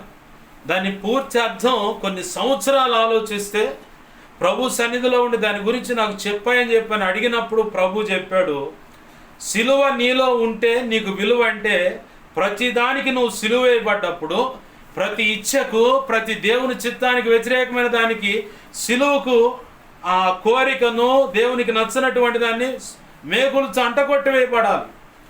అప్పుడు నువ్వు సిలువ నీలో ఉంటే దేన్ని బట్టి కూడా నువ్వు అతిశయించవు, అంత నా ప్రభు అని చెప్పని లోబడిపోతావు. అప్పుడు నీకు విలువ వస్తుంది. అంటే యేసు ప్రభు వారు నీలోకి కనబడుతుంటాడు. అప్పుడు నీకు విలువ. కష్టాలలో అది నీకు చలువ. అంటే ఆయనకే అన్ని శ్రమలు అనుభవించినప్పుడు నేనే పాటిదానను, నేనే పాటివాడను. కాబట్టి ప్రభువా, ఇదిగో ఈ కష్టాల్లో నుంచి, ఈ సమస్యల్లో నుంచి, ఇరుకులో నుంచి నేను ఒడ్డున పడతాం ఎలా, నాకు మార్గం చూపించు. ఆ మాట అంటాం ఆలస్యం. వెంటనే నీ షోల్డర్ పట్టుకొని లేదా నీ చెయ్యి పట్టుకొని మాంసం ఎత్తుకుంటాడు ఆయన. ఆ శ్రమలలో, ఆ ఇరుకులో, ఆ ఇబ్బందులు, ఆ వేదనలో నీ దగ్గరకు వచ్చి నీతో ఉండి నీతో సహా అనుభవం కలిగి ముందుకు అడుగులు వేసేవాడు నీవు నేను మనమంతా నమ్మిన నజరేయుడగు యేసుక్రీస్తు. ఆమేన్, హల్లెలూయా. ఉట్టివాడు కాదు, వదిలిపెట్టేవాడు కాదు, మీ కర్మకు మీరే బాధ్యులు రా అని చెప్పని వదిలేసేవాడు కాదు. ఆయన ఏమన్నాడు? భయపడమాక, పేరు పెట్టి నిన్ను పిలిచి ఉన్నాను, నీవు నా సొత్తు అన్నాడు. నీ విమోచకుడు అన్నాడు. అదే అధ్యాయంలో, యెషయా గ్రంథం 41వ అధ్యాయంలో నీ విమోచకుడు అంటే నిన్ను విడిపించిన వాడు. ఏం విడిపించాడు? నీ పాపాల నుంచి విడిపించినోడు, నీ శాపాల నుంచి విడిపించినోడు, చీకటి అంధకార శక్తుల క్రియల నుంచి విడిపించినోడు, నీకున్న ప్రతి సమస్య నుంచి విడిపించిన వాడు నజరేయుడగు యేసుక్రీస్తు. ఇశ్రాయేలు దేవుడగు యెహోవా సెలవిస్తున్నమాట, భయపడమాక, నేను నీకు తోడై ఉన్నాను, భయపడమాక, నీ పేరు పెట్టి పిలిచిన నీవు నా సొత్తు. ఎందుకు భయపడతావు? నేను నీకు తోడుగా ఉంటే. ఎవడేదో వచ్చి మీద పడతాడు, ఏదో చేస్తాడు, ఇంకేదో అవుతుందని చెప్పి ఆ భయాన్ని పక్కన తోలే. అది ఉండటం వల్లే నేను ఏ పని చేయలేకపోతున్నాను అంటాడు దేవుడు. ఆ భయం విడిచిపెట్టి కొండంత దేవుడు నీకు అండగా ఉంటే, రాజబాబు గారు పాట పాడుకో, కొండలలో, లోయలలో, అడవులలో, ఎడారులలో. ఎవడానా? కొండైతివయ్యా నా కొండ నీవే యేసయ్యా. ఏమయ్యాడు ఆయన? కొండల్లో, లోయల్లో, అడవులు ఏడున్నా కానీ, అంటే అటువంటి సమస్యలు నీ చుట్టూ అలుముకొని ఉన్నా ఆయన అండగా ఉన్నాడంట, కొండగా ఉన్నాడంట. కొండ మీదకి ఏమైనా వచ్చే తుఫాను ఇసరమను కొండ ఏమైనా కదులుతా? గాలి ఇసరమను కొండ ఏమైనా కదులుతా? గాలి ఏమైనా మాట్లాడుతా కొండతో? తుఫాను ఏమైనా మాట్లాడుతా కొండతో? ఏంది మేము అంత బలంగా నీ మీదకి వస్తే కళ్యాణమైందని ఓ పోజు చూశారు మొహం అని చెప్పి అంటది. అసలు కదలిక కూడా ఉండదు. మరి అంత గొప్ప దేవుడు నువ్వు కలిగి ఉన్నావు. ఇప్పుడు నీ పరిస్థితి ఎలా ఉందంటే, అమరం మీద తలగడ పెట్టుకుని యేసు ప్రభు నిద్రపోతా ఉన్నాడు. అదే పడవలో ఈ శిష్యులు కూడా ఉన్నారు. సముద్రం మీద గాలి తుఫాను ఇసురుతుంది. పడవ కూడా నీళ్ళతో సాగుతూ ఉన్నప్పుడు ఈ శిష్యులంతా ఆదరా వచ్చి, వాస్తవం వాళ్ళు చేయాల్సిన పని ఏంది? యేసయ్య ఉన్నాడు, ఆయనే చూసుకుంటాడుగా, మనకేంది లేని ధీమాగా ఉండాలి. కానీ అది వదిలిపెట్టి ఆ గాలిని, ఆ గాలి ఇసరటం, ఆ కెరటాలు ఎగిరిపడటం, పడవలోకి నీళ్లు రావటం, ఇదంతా గమనించి వీళ్ళు అంటారు, ప్రభువా నశించిపోతున్నాం, మేము నశించటం నీకు సంతోషమా ఏంటి? చింత లేకున్నాను అని చెప్పి ఆయన గదిలిచ్చారు. ఒకటే మాట్లాడిన అల్ప విశ్వాసుల ఎందుకు భయపడుతున్నారు? ఆ మాటనే గాలిని ఒక మాట, గాలి ఆగిపో, సముద్రమా నిమ్మలంగా ఉండు అని చెప్పాడు. దెబ్బతో మోకం బయలు సమాధానం వచ్చి కంగు తిన్నారు. ఎవరు ఈయన అసలు? ఈయన మాట పలికితే గాలి ఆగిపోతుంది, తుఫాను ఆగిపోతుంది, సముద్రం నిమ్మలమైపోతుంది, ప్రతిదానికి లోబడిపోతుంది. అసలు ఎవరు ఈయన అసలు అని చెప్పని లోపల భయంతో కూర్చున్నారు. వాస్తవానికి పడవ మునిగిపోతే ముందు మునిగిపోవాల్సింది యేసు ప్రభు వారే. ఆ పడవ దోలే వాళ్ళని అడిగితే చెబుతారు, పడవ ముందుగా మునిగిపోయేది ఎక్కడే అంటే అమరం అనే దగ్గరే. అది మునిగిపోతేనే మిగతాది మునిగిపోయేది. ఆ మునిగిపోయాకాడ యేసు ప్రభు వారు తలగడే చెయ్యి ఇలా పెట్టుకొని చక్కగా నిద్రపోతా ఉంటాడు. మరి సమస్తం ఎరిగిన దేవుడు, ప్రతి పరిస్థితిని తెలిసిన దేవుడు, హృదయాంతరంగాలను బాగా ఎరిగిన వాడే సమాధానం ఇస్తున్నటువంటి యేసయ్య అంత బాగుంది కదా. మరి నీ సమస్యను బట్టి ఎందుకు నువ్వు గలిబిలే గందరగోళం అవుతున్నావు? అయ్యా నా ఆడపిల్లల విషయంలో ఏందని చెప్పని ఎందుకు భయపడుతున్నావు? అయ్యా నా కొడుకు విషయంలో ఏందయ్యా అని చెప్పని ఎందుకు భయపడుతున్నావు? అయ్యా నా ఎడ్యుకేషన్ విషయంలో ఏందయ్యా అని చెప్పని ఎందుకు భయపడుతున్నావు? అయ్యా నా ఉద్యోగం అని చెప్పని ఎందుకు భయపడుతున్నావు? నాకున్న ఆర్థిక ఇబ్బందులు, అప్పుల బంధకాలని చెప్పని ఎందుకు భయపడుతున్నావు? పరిస్థితులు నీకు చేయి దాటిపోయినట్టు కనపడుతున్నా నా ప్రభు చేయి దాటిపోలేదు. ఆమేన్, హల్లెలూయా. ఆయన చేతుల్లోనే ప్రతి పరిస్థితి ఉంది. ఆయనను దాటి, ఆయన నిర్ణయించిన ఎల దాటి ఏది కూడా పక్కకు పోలేదు. సముద్రమే ఎల దాటలేదంట. ఎల్లలో నిర్ణయించంటే ఇంతవాటికి హద్దు, ఎల్లలో అంటే హద్దులు అని అర్థం. ఆనంద్ జయ్ కుమార్ గారు పాడుకున్నారు, పాట పాడుకున్నాడుగా, అగాధ సముద్రాలకు నీవే ఎల్లలు వేసితివి, జలములలో బడినే వెళ్ళినా నన్నేవి చేయవు నా యేసయ్యా. సముద్రానికి ఎల్లలేసాడంట, ఆ జలాల్లో పడిపోతుంటే అవి నన్నేం చేయవని భక్తుడు పాడుకున్నాడు. ఆ పాట కూడా నువ్వు పాడి ఉంటావు. మరి ఆ విశ్వాసం ఎందుకని నీలోకి రావట్లేదు? కదిలిపోమాక. ప్రభు అయిన యేసు క్రీస్తు వారికి నచ్చినటువంటి పద్ధతి ఏందో తెలుసా? అల్ప విశ్వాసంతో ఊగిపోతేనే కోప్పడ్డాడు ఆయన.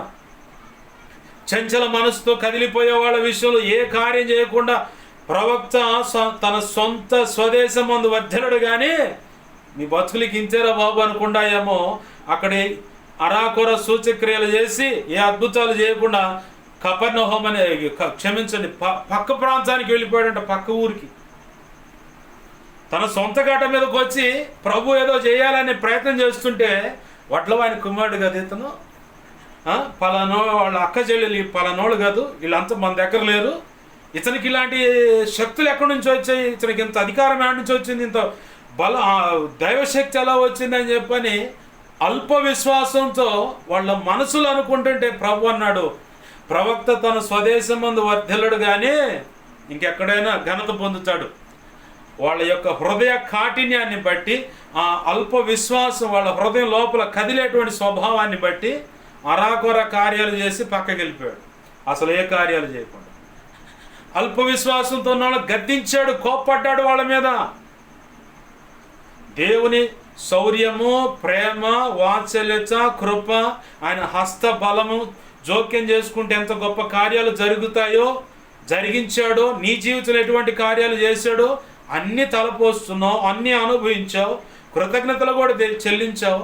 మళ్ళీ ఇప్పుడున్న పరిస్థితిని బట్టి, చుట్టూ ఉన్న పరిస్థితులను బట్టి నువ్వెందుకు వెళ్ళిపోతున్నావు? నువ్వు చేయాల్సిన పని ఒక్కటే, ఆ సమస్యను తీసుకుపోయి ఆయనకు అప్పచెప్పు. ఆమేన్. హల్లెలూయా, హల్లెలూయా. ఇట్లాంటి అరాకొర అల్ప విశ్వాసంతో ఉన్నా కానీ దేవుడిచ్చినటువంటి ఆ నీతి మచ్చలో నుంచి ఎక్కడో కోణంలో దేవుని కోపం నీ మీద రేగే అవకాశం ఉంది. జాగ్రత్త సుమే. ఎందుకంటే నీతి మంచుడు ఓకే, కదిలిపోతే ఆయన కోపడుతున్నాడంటే నీలో ఏదో దోషం ఉందనే కదా అర్థం. మన తల్లిదండ్రులు కడుపును పుట్టిన బిడ్డలు, ఆడపిల్లల విషయం, మగపిల్లల విషయం కానీ ఏదన్నా కానీ, అత్తమామలు కానీ, అల్లుడి విషయంలో, కోడల విషయంలో కోపడుతున్నాడంటే ఏదో పొరపాటు ఉందనే కదా. అవగాహన లేపి అపార్థం చేసుకున్న దాన్ని బట్టి ఆ కోణం వేరు. ఏమి యథార్థంగా ఉంటూ ఏదైనా పొరపాటు జరుగుతుంటే దాని విషయం నిన్ను గద్దిస్తున్నారు అనుకో, ఇది కరెక్ట్ కాదంటే పొరపాటు ఉన్నట్టే. దాన్ని బట్టి ఏదో ఒక చిన్న లోపం కనపడుతుంది కదా. ఇక్కడ భూమి మీద కనపడుతున్న ఈ పరిస్థితులు ఎలా ఉంటే మరి దేవాదేవుడు నీకు నీతి మొత్తాన్ని ఆపాదించాడు, నీతినిచ్చాడు. మరి నువ్వు రక్షించబడటమే కష్టమని లేఖనం సాక్ష్యం ఇస్తుంది. మరి ఇంకెంత జాగ్రత్తగా ఉండాలి మనం ఆలోచించండి. ఇంకెంత జాగ్రత్తగా ఉండాలో మనం ఆలోచించండి. కింద మాట నీతిమంతుడే రక్షించబడ దుర్లభం అయితే భక్తిహీనులను పాపియు ఎక్కడ నిలుచురు అంటే వాళ్ళకి నిలవటానికి కూడా అవకాశం లేదు, నిలవటానికి కూడా అవకాశం లేదని చెబుతా.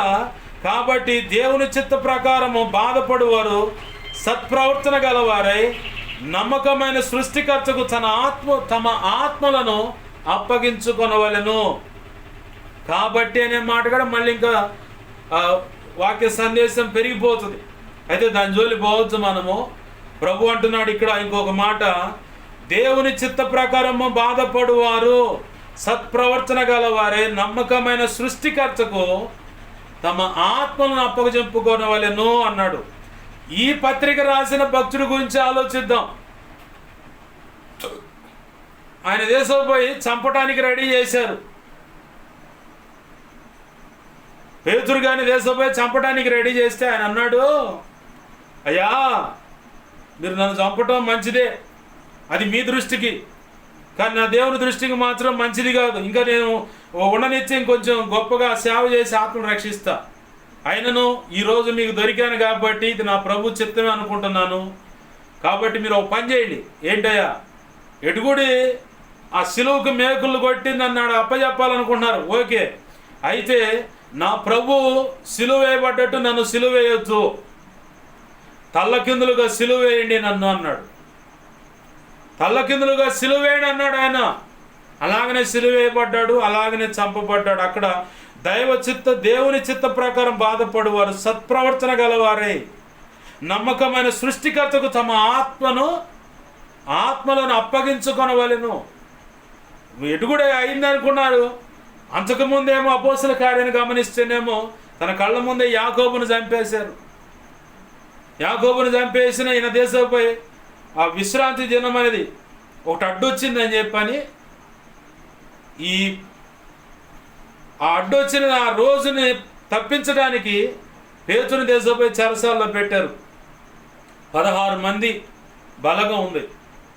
16 మంది సైనికుల మధ్యలో పేతుని పెడితే ప్రశాంతంగా నిద్రపోతా ఉన్నాడు ఆయన.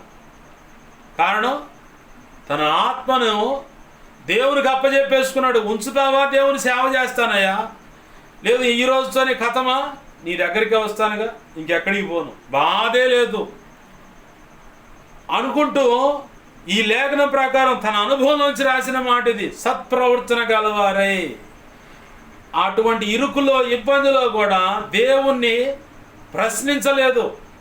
నాకెందుకు ఇలా జరుగుతుందని అడగల. ఏదైతే అది అయింది. ఉంచాడా, దేవుని పని ఇక్కడ చేస్తాను, తీసుకున్నాడా, ఆయన కౌగిటికి వెళ్ళిపోతాను. ఆమేన్, హల్లెలూయా. ఇంకేంటయ్యా నాకు భయం అని చెప్పని తన బ్రతుకునే సాక్షార్థంగా చూపిస్తున్నాడు దేవుడు. ఇప్పుడు నీ జీవితంలో, నా జీవితంలో ఏదైనా ఇరుకు ఇబ్బంది ఎదురవుతున్నా ప్రశ్నించటం మానేసి ఈ స్థితిని బట్టి నీకు కృతజ్ఞతాస్తుతులు అని చెప్పటం మొదలుపెట్టు. ఆమేన్. హల్లెలూయా, హల్లెలూయా. నా ప్రభు అది నాకు నేర్పాడు, నేను అదే చేస్తా. ఏ పరిస్థితి అయినా, అసలు ఊపిరి సలపనటువంటి సమస్య శోధనగా కనబడుతున్నా, కదిలిపోతే దేవుని పాదాలు పట్టుకొని ఈ పరిస్థితిని బట్టి ఇలా వేదన పడుతున్నాను ప్రభు అని కన్నీరు విడుస్తాను. అయినను ఈ సమస్యను పరిష్కరించడం నాకు చేత కాదు, నాకు అన్ని తెలివితేటలు.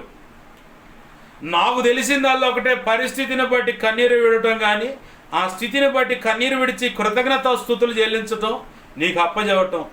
ఏదన్నా నాకు ఆరమైన భారమైన ఏదైనా మోసేది నువ్వే, నన్ను పోషిస్తుంది నీవే, నన్ను నడిపిస్తుంది నీవే, ఇది నాకు కన్న తండ్రిగా ఉంది నీవే. ఎందుకంటే భౌతికమైన తండ్రి నీ సన్నిధికి చేరాడు, ఇక అన్ని విధాల తండ్రి నీవే కదా నాకుంది. కాబట్టి నా ప్రార్థనలో కూడా నా తండ్రి అనే ప్రార్థన చేస్తా. పరలోకమందున్న మా తండ్రి, నా తండ్రి అని ప్రార్థన చేయను. దైవజనుడు తనతో దేవుడు మాట్లాడిన మాట నేను విన్నాను. ఆయన ప్రార్థన చేస్తా ఏకాంతంగా ప్రార్థనా గదిలో ఉండి, పరలోకమందున్న మా తండ్రి, మా తండ్రి అంటే ఆబ్రా ప్రార్థన అన్నాడు. ఆబ్రా ప్రార్థన అనగానే ఏమైంది ప్రభు అంటే, నన్ను అభిషేకించినటువంటి దైవజనుడు ఒఫిరాయ్ గారే, ఆయన దగ్గర నుంచి తెలుసుకున్న మాట ఇది. ఆబ్రా ప్రార్థన అనగానే ఎందుకయ్యా ఆత్మన్నా అంటే, పరలోకమందున్న మా తండ్రి ఏందిరా, నీకు ఆడైన ఏడ నేనే కదా తండ్రిని, నీ తల్లినైనా తండ్రిని నేను తీసుకున్నాను, నా దగ్గర ఉన్నారు వాళ్ళు. ఇప్పుడు నీకు మళ్ళీ పరలోకమందున్న మా తండ్రి ఏంది, నా తండ్రి అనరా, నాకు గర్వంగా ఉంటుంది, నాకు సంతోషంగా ఉంటుంది అని చెప్పని ఆ మాట చెప్తా ఉన్నాడు ఉపదేశంలోనే. అది విన్నా, ఆ రోజు నుంచి నా ప్రార్థన మార్చుకున్నా. వాస్తవమే, నాకు కూడా నా తల్లి ఉన్నా కానీ తండ్రి ఇక్కడ లేడు, దేవుని సన్నిధి చేర్చబడ్డాడు, పరదేశంలో విశ్రాంతి తీసుకుంటా ఉన్నాడు. పరదేశంలో విశ్రాంతి తీసుకుంటా ఉన్నాడు. ఇప్పుడు నాకు తండ్రి ఆడైన ఏడని ఒకటే, ఎవరున్నారు తండ్రి? యేసయ్య కదా. అందుకు అప్పటి నుంచి ప్రార్థన అనుభవాన్ని మార్చేసి ఒకటే మాట, నా యేసు నామములో అడుగుతున్న నా తండ్రి లేదా మా తండ్రి అని చెప్పని ప్రార్థన చేస్తాను. ఆమేన్. హల్లెలూయా. ప్రభునందు ప్రియమైన దేవుని బిడ్డ గమనించండి, నీకేదో ఇరుకు ఇబ్బంది ఎదురవుతుందని చెప్పని దిగులు పడమాక. ఈ భౌతికమైన ప్రపంచంలో, ఈ భూమి మీద దేవుడు నిర్ణయించిన ఆయుష్కాలము చాలా అల్పమైనది. నువ్వు 100 సంవత్సరాల బ్రతుకు, 80 సంవత్సరాల బ్రతుకు, అసలు 20కే టికెట్ కొట్టేసిన 30, 40, 35, 55, లేదు 75, 100, 110, 120 రిష్కాందాల్లా అషారా బాబు, లేదు ఇంకెన్ని సంవత్సరాలు గొప్పగా నువ్వు బ్రతికినా ఆ కాలమంతా అల్పమే, ఆ ఆయుష్కాలమంతా అల్పమైనదే. మరి శాశ్వతమైన చాలా గొప్ప ఆయుష్కాలం ఎక్కడున్నాయంటే, క్రీస్తు రక్తంలో కడగబడితే, దేవుని యందు వినయ భయభక్తులు కలిగి యథార్థంగా బ్రతికితే, ఇదిగో పరదేశుకు నువ్వు కొనిపోబడతావు. ప్రభు కాలంలో నీకు ఒక రోజు నియమిస్తాడు మరణం అనేది. ఆ మరణం ప్రశాంతంగా ఉంటుంది, దేవుని సన్నిధికి వెళ్ళిపోతావు. ఆత్మ అక్కడ హాజరైపడి పరదేశుల విశ్రాంతికి వెళ్ళిపోతుంది. ప్రభు రాకడ అనేది ఒకటి ఎత్తబడి పునరుద్ధానుడై, అంటే రెండవ రాకడలో ఈ ఆత్మలన్నీ పునరుద్ధానుడై యేసు ప్రభు ఎలా అయితే మధ్యాకాశానికి వెళ్ళాడో అలా సమాధులు తెరవబడతాయి. ఆ తర్వాత వారు లేపబడతారు, ఆ తర్వాత బ్రతికున్న వారు లేపబడతారని తెస్సలోనిక పత్రిక సాక్ష్యం ఇస్తుంది. అలాగ వెళ్ళిపోయి తీర్పులు ఎదుర్కొని ప్రశాంతంగా నిత్యత్వం యుగ యుగాలు సంతోషకరమైన ఆ నూతన యెరూషలేము పట్టణంలో సంతోషంగా ప్రభును స్తుతిస్తూ ఆయన ముఖాన్ని ముఖాముఖిగా ఇప్పుడు నన్ను చూస్తున్నట్లుగా యేసు ప్రభు అని ఆ మహా దివ్య తేజస్సుతో ఉన్నటువంటి ఆయన్ని, ఆ మహా మహిమతో నింపబడిన ఆయన్ని ఒక సామాన్యుడిగా, ఇది నీ భర్తను చూసినట్టు, నీ భార్యను చూసినట్టు, కడుపును పుట్టిన బిడ్డలను చూసినట్టు, మనో సంతానాన్ని చూసినట్టు, అలా చాలా సింపుల్గా చూస్తూ ఆయన నిత్యం స్తుతిస్తూ ఆరాధిస్తూ ఉంటా ఆయన సింహాసనం ముందు. ఆమేన్. హల్లెలూయా, హల్లెలూయా. భయపడమాక. ఇక్కడ ఉన్నది ఏదైనా అశాశ్వతం. కొంతమంది అయితే రెక్కలు గొల్ల చేసుకొని ఎకరాలు పొలాలు కొంటారు, ఏంది అనేకమైన ఫ్లాట్స్ కొంటూ ఉంటారు, అనేకమైన ఇళ్ళు కొంటారు. నేను అంటాను, నా గురించే చెబుతా, మా నాన్న కానీ మా తాతయ్య వాళ్ళు కానీ కష్టపడ్డారు, కొంత సంపాదించారు, పోయేటప్పుడు వాళ్ళు ఏమైనా దేశపోయారా? ఆడే వదిలేసి వెళ్ళిపోయారు. దిగంబరిగా వచ్చారు, దిగంబరిగానే పోయారు. మరి నిన్నేమైనా ప్రత్యేకంగా బంగారంలో పెట్టి దేశపోతారా? లేదంటే నీకున్న ఆస్తి మొత్తాన్ని తీసుకొచ్చి ఒకసారి పెట్టి దాంట్లో పెట్టి నేను దేశపోతారా? కుదరదు. అది దిగంబరిగా వచ్చావు, దిగంబరిగానే పోతావు. ఇంక అదే నీ ఆస్తి. అంటే దిగంబరిగా వచ్చిన వాడికి నీ మీద బంగారపు వస్తువులు లేవు, ఉంగరాలు లేవు, ఏమి వస్త్రాలు కూడా లేవు. ఎలా అయితే వచ్చావు అలానే పోతావు. మిగతా మొత్తం ఈ భూమి మీద వదిలేసింది. కొంతమంది బంగారం కోసం బరి అసలు తల్లిదండ్రులు నాన్న గందరగోళం చేస్తారు. ఆడపిల్లలు కానీ మగపిల్లలు కానీ ఏదైనా కానీ.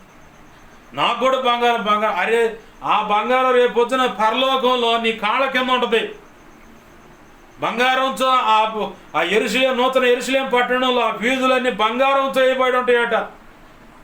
ఈ భూమి మీద రోడ్డు తారతో వేశారు, మట్టితోన కంకరాళ్ళు పోసి వేశారు.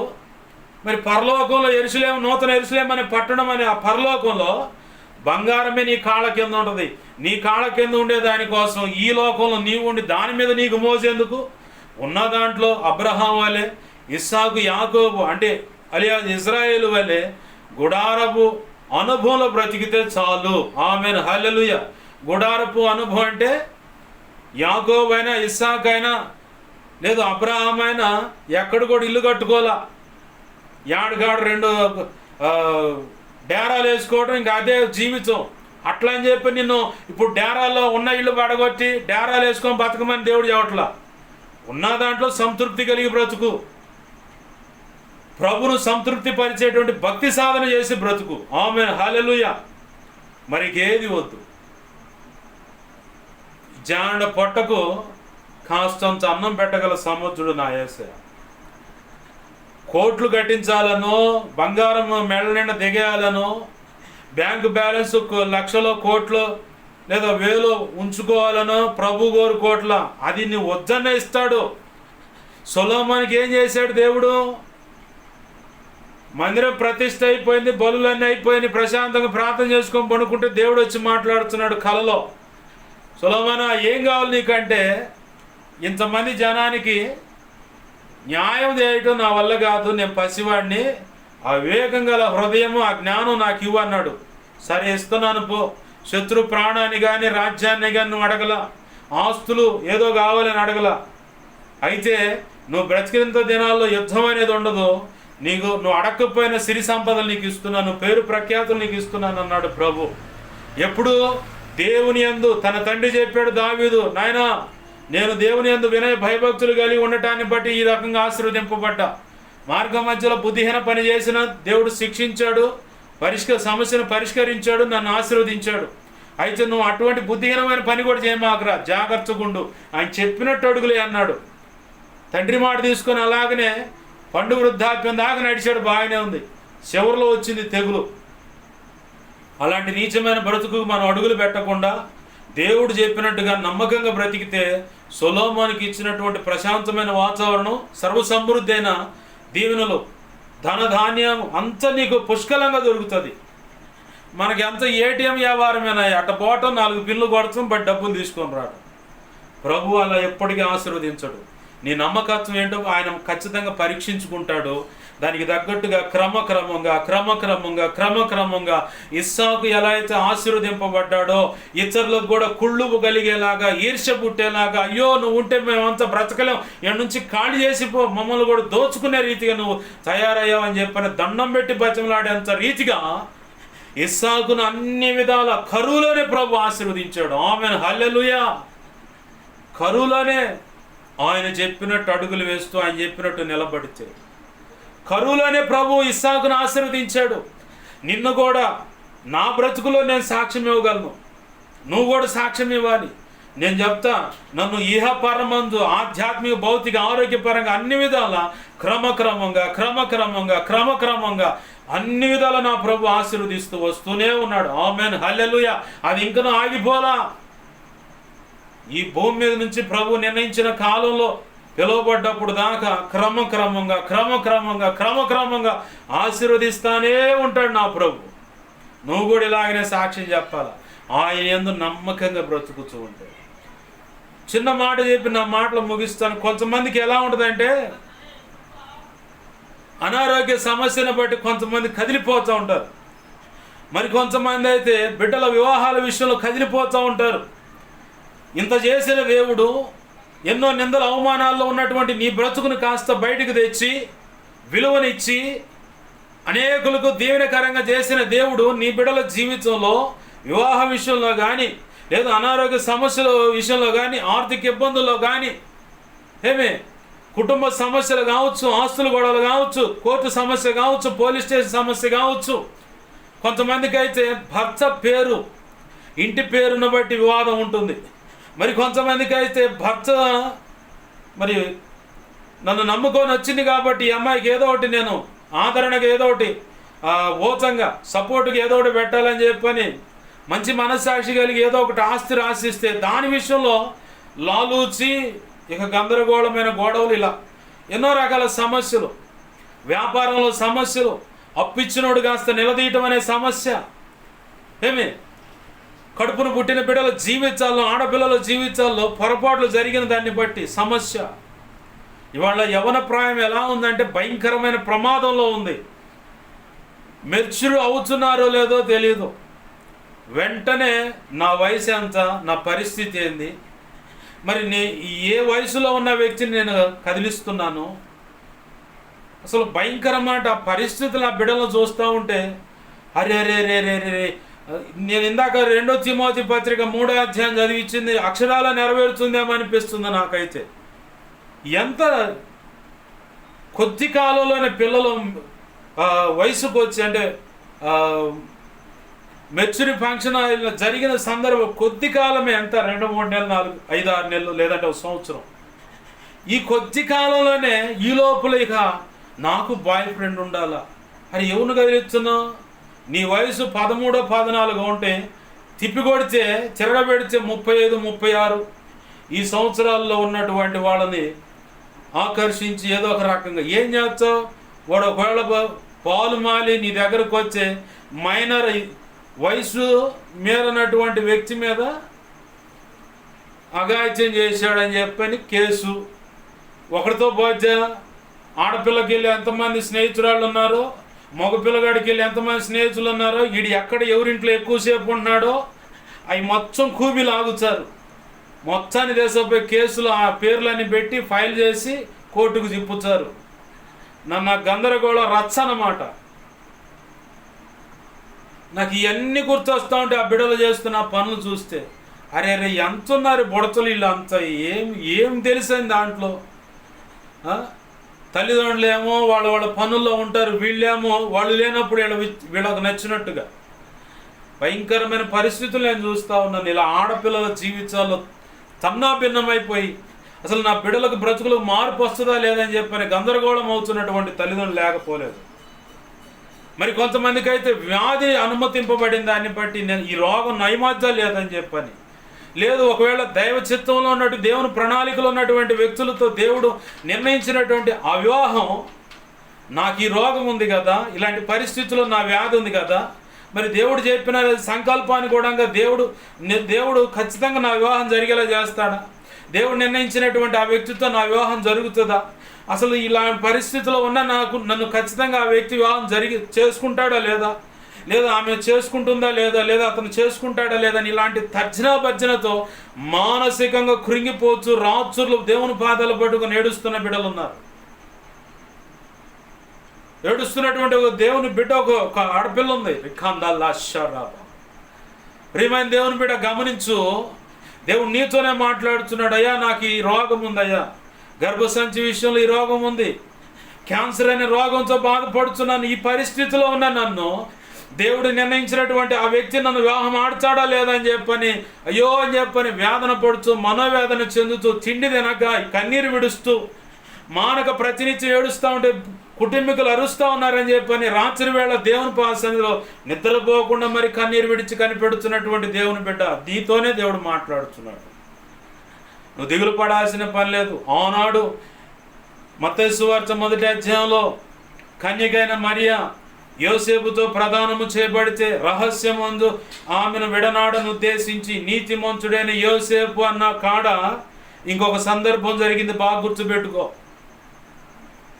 ఏంటయ్యా సందర్భం అంటే, విడనాడాలని ఉద్దేశించి ప్రార్థన చేసుకొని పడుకున్న వాడి దగ్గరికి గబ్రియేల్ అనే దేవదూత వచ్చి చెప్పింది, నీ భార్యగా ప్రదానం చేయబడిన మరియను, యోసేపు నీ భార్యగా నువ్వు చేర్చుకో, ఆమెను ఏమనొద్దు అని చెప్పాను. హోషే గ్రంథంలో హోషే భార్య అయిన ఒక వ్యభిచారి ఆమె, దేవుడే చెప్పాడు వ్యభిచారయ్య ఆమె, పోయి ఆమెను చేసుకోపో, పెళ్లి చేసుకోమంటే అట్నే పోయి చేసుకున్నాడు.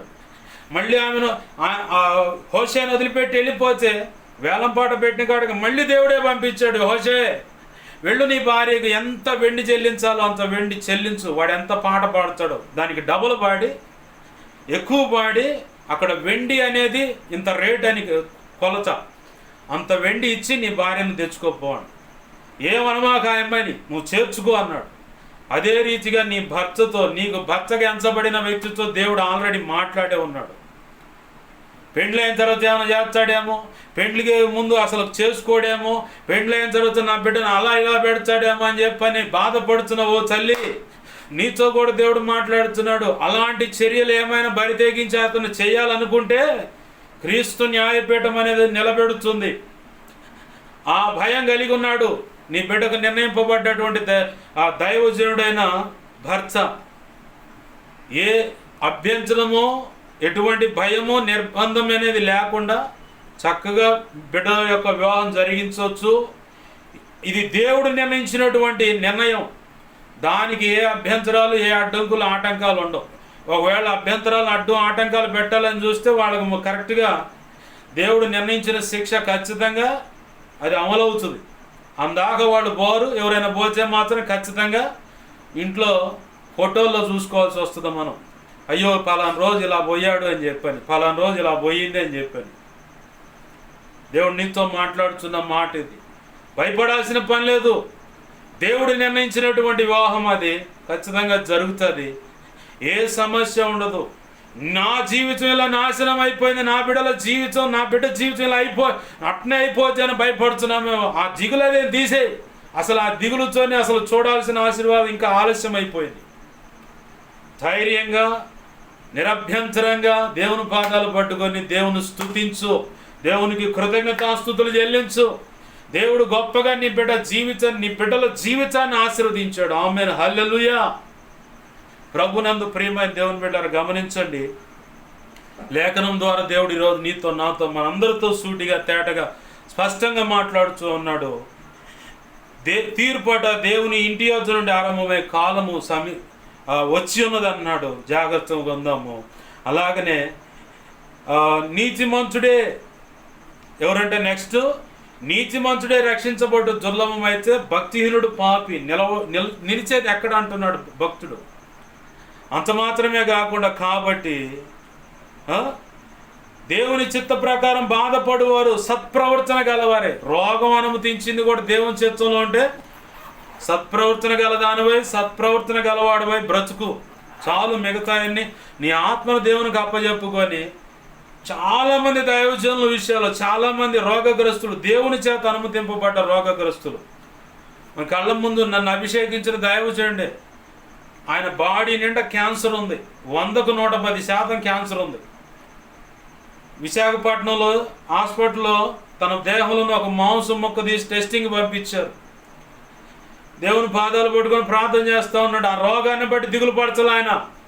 నా దేవుని సేవ చేయాలి, ఆగిపోతుందని చెప్పని దిగులు పడితే ఏడుస్తూ ఉండి, ప్రభువా ఇక్కడ నేను చచ్చిపోతే వీళ్ళంతా అల్లకుల్లాలు అయిపోతారు, మినిస్ట్రీ అంతా గందరగోళం అయిపోద్ది. ఆ హాస్పిటల్లో నా బాత్రూంలోకి వస్తా, మా అమ్మ నాన్న పంపించు, నేను నన్ను తీసుకెళ్తున్నట్టుగా దానికి గుర్తు అన్నాడు.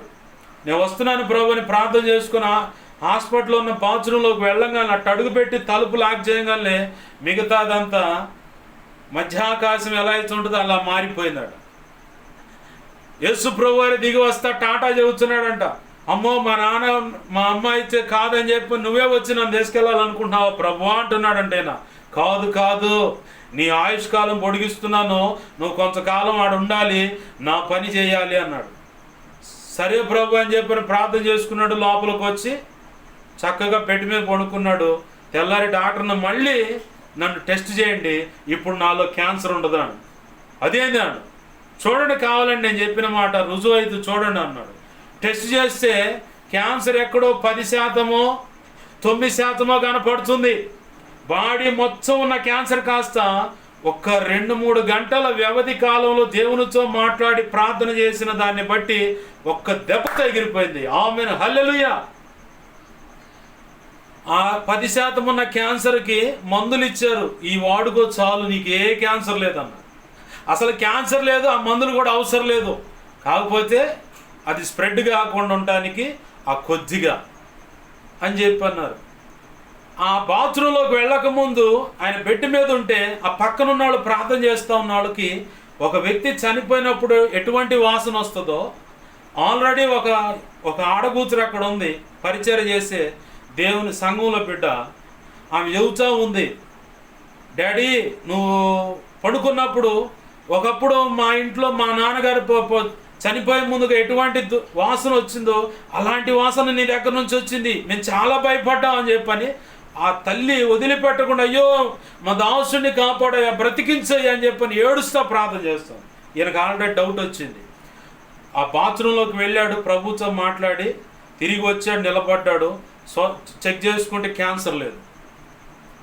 ప్రభుని అడిగాడు, ఎందుకు ప్రభు నాకు క్యాన్సర్ రాగా అనుమతించావంటే, ఇంత భయంకరమైన క్యాన్సర్ కూడా నేను స్వస్థపరచగలనన్నది సాక్షార్థంగా ఉండటానికేరా నీకు అనుమతించే రోగం. నేను కావాలనుకుంటే నువ్వు నీ తల్లి గర్భంలో పెట్టాను, నేను ఈ భూమి మీదకి తెచ్చా. నీ దేహం మీద సర్వ అధికారం నాకు గలదు. నేను నా అధికారం చొప్పున నాకు నచ్చినట్టుగా నీ దేహంలో రోగం అనుమతించి దాన్ని స్వస్థపరిచి లోకానికి ఒక సాక్ష్యాన్ని వచ్చేలాగా చేయటం, అది తెలిసేలాగా చేయటం నాకు అధికారం ఉంది. నువ్వు ఏమైనా అడ్డుపడతావా అని అంట. అయ్యా బాబు, నేను అడ్డుపడతానికి నేనే ఉండయ్యా, నువ్వు ఉండమంటే ఉంటా, కాదంటే నీ దగ్గరకు వస్తా. నువ్వు ఇచ్చిన దేహం నీ ఇష్టం ప్రభువా, నువ్వే చూసుకొని చెప్పని ఆయనకు అప్పచెప్పుకున్నాడు. ఈరోజు కీమోథెరపీ అని చెప్పని 12 ఇంజక్షన్లు చేశారు. తల మీద ఉన్న జుట్టంతా ఊడిపోయింది దానికి. ఆ కీమోథెరపీ వల్ల, ఇంజక్షన్ వల్ల ఈ తల భాగంలో ఉంది ఆ క్యాన్సరు. అంత క్యాన్సర్ ఉన్నా కానీ ఆయన ఆదివారం ఆరాధనలు ఆగలేదు. ఎందుకయ్యా ఈ రకంగా రోగాన్ని అనుమతించావని చెప్పని ఒక్కసారి ప్రశ్నించాడు. ఇక ఆ తర్వాత ప్రశ్నించలేదు, ఎందుకంటే సమాధానం దేవుడు ఇచ్చాడు కాబట్టి. ఈరోజు మళ్ళీ తల యథావిధిగా మళ్ళీ జుట్టు వచ్చింది, చక్కగా ఆరోగ్యవంతుడయ్యాడు. చక్కగా ఇప్పుడు సేవలో ముందుకు సాగిపోతున్నాడు. దేవుని కృపలో బలవంతుడై ఆరోగ్యవంతుడై ఆమెను ఆయుష్ పొడిగించబడిన వాడై ఆమెను, హల్లెలూయా. ఆ దైవజనుడి జీవితంలో చేసిన కార్యం నీ జీవితంలో ఎందుకు చేయడో విశ్వసించు. దేవుని అడుగు, నీ నామ ఘనత కొరకే నాకు కాళ్ళ నొప్పులు, కీళ్ళ నొప్పులు, ఈ వ్యాధి, ఈ రోగం, ఈ సమస్య, ఇది ఎందుకు? నీ నామ ఘనత కొరకు ఇచ్చావా? అయితే నీకు స్తోత్రం, నువ్వే చూసుకో అని దేవునికి అప్పచెప్పుకో. ఖచ్చితంగా ప్రభు త్రుటిలోనే పరిష్కారాన్ని చూపించగలడు. ఆమేన్, హల్లెలూయా. రండి ప్రార్థన చేసుకుందాం ప్రభు పాదాలు పట్టుకొని. దేవుడు మాట్లాడుతున్నాడు నీతోనే సూటిగా. దేవుడు మాట్లాడిన మాటను బట్టి దేవుని పాదాలు పట్టుకొని దేవుడిని అడుగు. ఎక్కడైనా తొందరపడి నిన్ను శంకించానా? శంకించుట అంటే అనుమానించటం. నిన్ను అనుమానించానా? అయ్యా నువ్వు అనుమతించిన దాన్ని బట్టి నిన్ను సణిగానా, గొణిగానా, దిగులు పడి ఏడ్చానా? సణగకుడి మీ పితరులు అరణ్యమందు దేవునికి వ్యతిరేకంగా సణిగి సంహారకుని చేతిలో సంహరింపబడి అంటే చంపబడ్డారు. మొదటి కొరింథీ పత్రిక 10వ అధ్యాయం పట్టుకుంటుంది. దేవుని లేఖనం సాక్ష్యం ఇస్తూ ఉంది. దేవుని పాదాలు పట్టుకుందాం. సణగొద్దు. ఈ స్థితిని బట్టి నీకు కృతజ్ఞతాస్తుతులు అని చెప్పడం నేర్చుకో. నువ్వు ధన్యురాలు అవుతావు, ధన్యుడు అవుతావు. అసలు సమస్య నీ దరిదాపులకు రాదు. ఆ సమస్యలో ఉన్న అయ్యో నేను ఇంత సమస్యలో ఉన్నా దిగులు కూడా నిన్ను ఆవరించదో. ప్రార్థన చేద్దాం. ప్రభు పాదాలు పట్టుకొని ప్రార్థన. ప్రేమగల మా కన్న తండ్రి యేసయ్యా, నీకు వందనాలు, కృతజ్ఞతాస్తుతులు మా తండ్రి. జీవము కలిగిన మా దేవా, చెప్పబడ్డ ప్రతి మాట మా హృదయాల్లో పదిలపరచు అయ్యా. నీరు కట్టు ఫలింపొచ్చే క్రీస్తు రక్తం అనే కంచె వేసి భద్రముచ్చి అనేక పర్యాలు ధ్యానించి నెమరవేసి ఇంకా అనేక సంగతులు తెలుసుకొని నీ కృప పొందుకోవటానికి సహాయం చేయి. విత్తబడ్డ వాక్యాన్ని బట్టి ఏ బిడ్డ ఏ రకంగా నీ పాద సన్నిధిలో మోకరించి కన్నీరు విడుతూ కన్నీరు విడుచుచూ స్పందిస్తున్నారో, నీ పాదాలు పట్టుకుని బతిమలాడుతున్నారో, అయా ప్రతి ఒక్కరిని కృపతో జ్ఞాపకం చేసుకో. నీ గొప్ప కార్యాలు జరుగునుగా కేస్తున్నాము. నీ బిడ్డల జీవితాల్లో నువ్వు తోడుని నడిపించి సహాయము చేయమని నీ వాక్యాన్ని హెచ్చించుకుంటున్నావు, నీ నామాన్ని ఘనపరుచుకుంటున్నావు. అయ్యా మాకు మా మీద ఇంకెవరికైనా కలలో నిద్రలు దర్శనం స్వప్నాలు చూపించబడ్డా సమస్త చీకటి శోధన ప్రభు నీ మహాపునరుద్ధాన శక్తి ద్వారా యేసు నామములో నీవు నాకు ఇచ్చిన అధికారం చొప్పున బంధిస్తున్నాను, బంధించి లయపరిచిన నీ కృతజ్ఞతాస్తుతులయ్యా. మాకు మా మీద ఇంకెవరికైనా కలలో నిద్రల దర్శనం స్వప్నాలు చూపించబడ్డా సమస్త మంచి కళ్ళ మంచి దర్శనం మంచి స్వప్న నిద్రలు చూసి సమస్త మంచి యేసు నీ మహాపునరుద్ధాన శక్తి త్వరపెట్టి జరిగేలా చేసి నెరవేర్చుతండి. త్వరపెట్టి జరిగేలా చేసి నెరవేర్చిన కృతజ్ఞతాస్తుతులయ్యా. మా నిమిత్తం ప్రార్థించమని ఆయా రీతులుగా అడిగిన వాళ్ళు ఉన్నారు, నీ సన్నిధిలో మోకరించి ప్రార్థిస్తున్న వాళ్ళు ఉన్నారు. ప్రతి ఒక్కరి అవసరత యేసు నామములో తీర్చబడునుగా. నా కోసం పరిచయం కోసం అన్ని విధాలు ప్రార్థిస్తున్న బిడ్డలు ఉన్నారు, విన్నదాన్ని బట్టి ప్రార్థిస్తున్న బిడ్డలు ఉన్నారు. ఆధ్యాత్మిక భౌతిక ఆర్థిక ఆరోగ్యపరంగా కొలత లేకుండా వారిని దీవించి ఆశీర్వదించి అభిషేకించి నీ సేవలో గొప్పగా వాడుకోండి దేవా. ఈ వారంలో ఉన్న సంఘ క్రమాలు మీరు చూడని ఘనంగా జరిగించమని, ఆదివారం ఆరాధనలు మీరు చూడండి సహాయం చేయమని, సంఘంలో ఉన్న ప్రతి అవసరత అక్రత తీర్చమని, పాటలు కూడా రికార్డింగ్ చేయడానికి కావాల్సిన ధనం సహాయం చేయండి, లైట్లు కొనుక్కోవడానికి సహాయం చేయండి, పులిపిటి విషయంలో సహాయం చేయండి ప్రభువా. అలాగే నీ పరిచయ విషయంలో కావలసిన ఆర్థిక సహాయము, ఆరోగ్యము, దీర్ఘాయువు, మాకు సంపూర్ణమైన ఆరోగ్యం కూడా దయచేసి 1వ తారీఖు జరగబోయే కుటుంబ ఆశీర్వాద పండుగను దేవా ఘనంగా జరిగించి నీ నామాన్ని ఘనపరచుకోమని, ఆన్లైన్ కూడా ఆ రోజు ఘనంగా జరిగించమని, సమస్త విషయాలు కృపానుగ్రహించి సహాయం చేయమని. 2 తిమోతి 1:12 ప్రకారం నీ కృపాస్తాలకు నన్ను మమ్మల్ని సమస్తాన్ని నీ చిత్తంలో అందరినీ అప్పచెబుతుంది. ఈ ప్రాంతంలో ఉన్న ఏకీపిస్తున్న వాళ్ళందరూ కూడా నీకు అప్పచెబుతుంది. మా ప్రియుడు మా రక్షకుడైన యేసేవును తనంత శక్తిగల నామమును అడిగి పెడుకొని ప్రార్థించి సమస్తం పొందుకొని బిడ్డలు దీవించి ఆశీర్వదించి చేతులకు అప్పచెప్పి నేను మాయంపరుచుకుంటున్నాను మా తండ్రి. మా ప్రార్థనలు కూడా నీకు అప్పచెప్పు సమాధానం దయచేసి అది అనుభవించేలా చేయమని యేసు నామములో ప్రార్థించి సమస్తం పొందుకొని నేను మాయంపరుచుకున్నాం మా తండ్రి. ఆమేన్. ఇప్పుడు మన తండ్రి అయిన దేవుని ప్రేమయు ఆయన ప్రియకుమారుడైన యేసుక్రీస్తు వారి కృపయు పరిశుద్ధాత్మ దేవుని అన్యోన్య సహాయ సహవాసము సమకూడిన, అలాగే ఈ ప్రార్థనలు ఏకీపిస్తున్న ప్రభు చిత్త ప్రకారం, అలాగే ముందు ఏకీపించబోతున్న అలాగే సంఘ బిడ్డలకు సార్వత్రిక సంఘంలో సకల పరిశుద్ధులకు నిత్యత్వము చేరు పర్యంతం సదాకాలము చోటే ఉండి ప్రభు చిత్త ప్రకారం మనందరినీ నడిపించి ఆయన మాత్రమే మహిమ పొందునుగాక. ఆమేన్. యేసు రక్తము నాకేచి ప్రవేశ రక్తము నాకేచి ప్రవేశనామను సంపూర్ణమైన విజయం కలుగునుగాక. ఆమేన్. అపవాది వాడి దోతలు చీకటి అంధకార శక్తులు క్రియలు ఎంత ప్రమాదకం మంత్ర ప్రయోగం వాటన్నిటికీ అనంతనాశనం సర్వనాశనం నిత్యనాశనం కలుగునుగాక. ఆమేన్. యేసు రక్తమునకే జయము జయము జయము. యుద్ధము యెహోవాదే. ఆమేన్. హల్లెలూయా హల్లెలూయా హల్లెలూయా. అందరికి వందనాలు. ప్రభు యొక్క మహా ఉచిత కృప మనందరికీ తోడై ఉండి నడిపించునుగాక. ఆమేన్ ఆమేన్.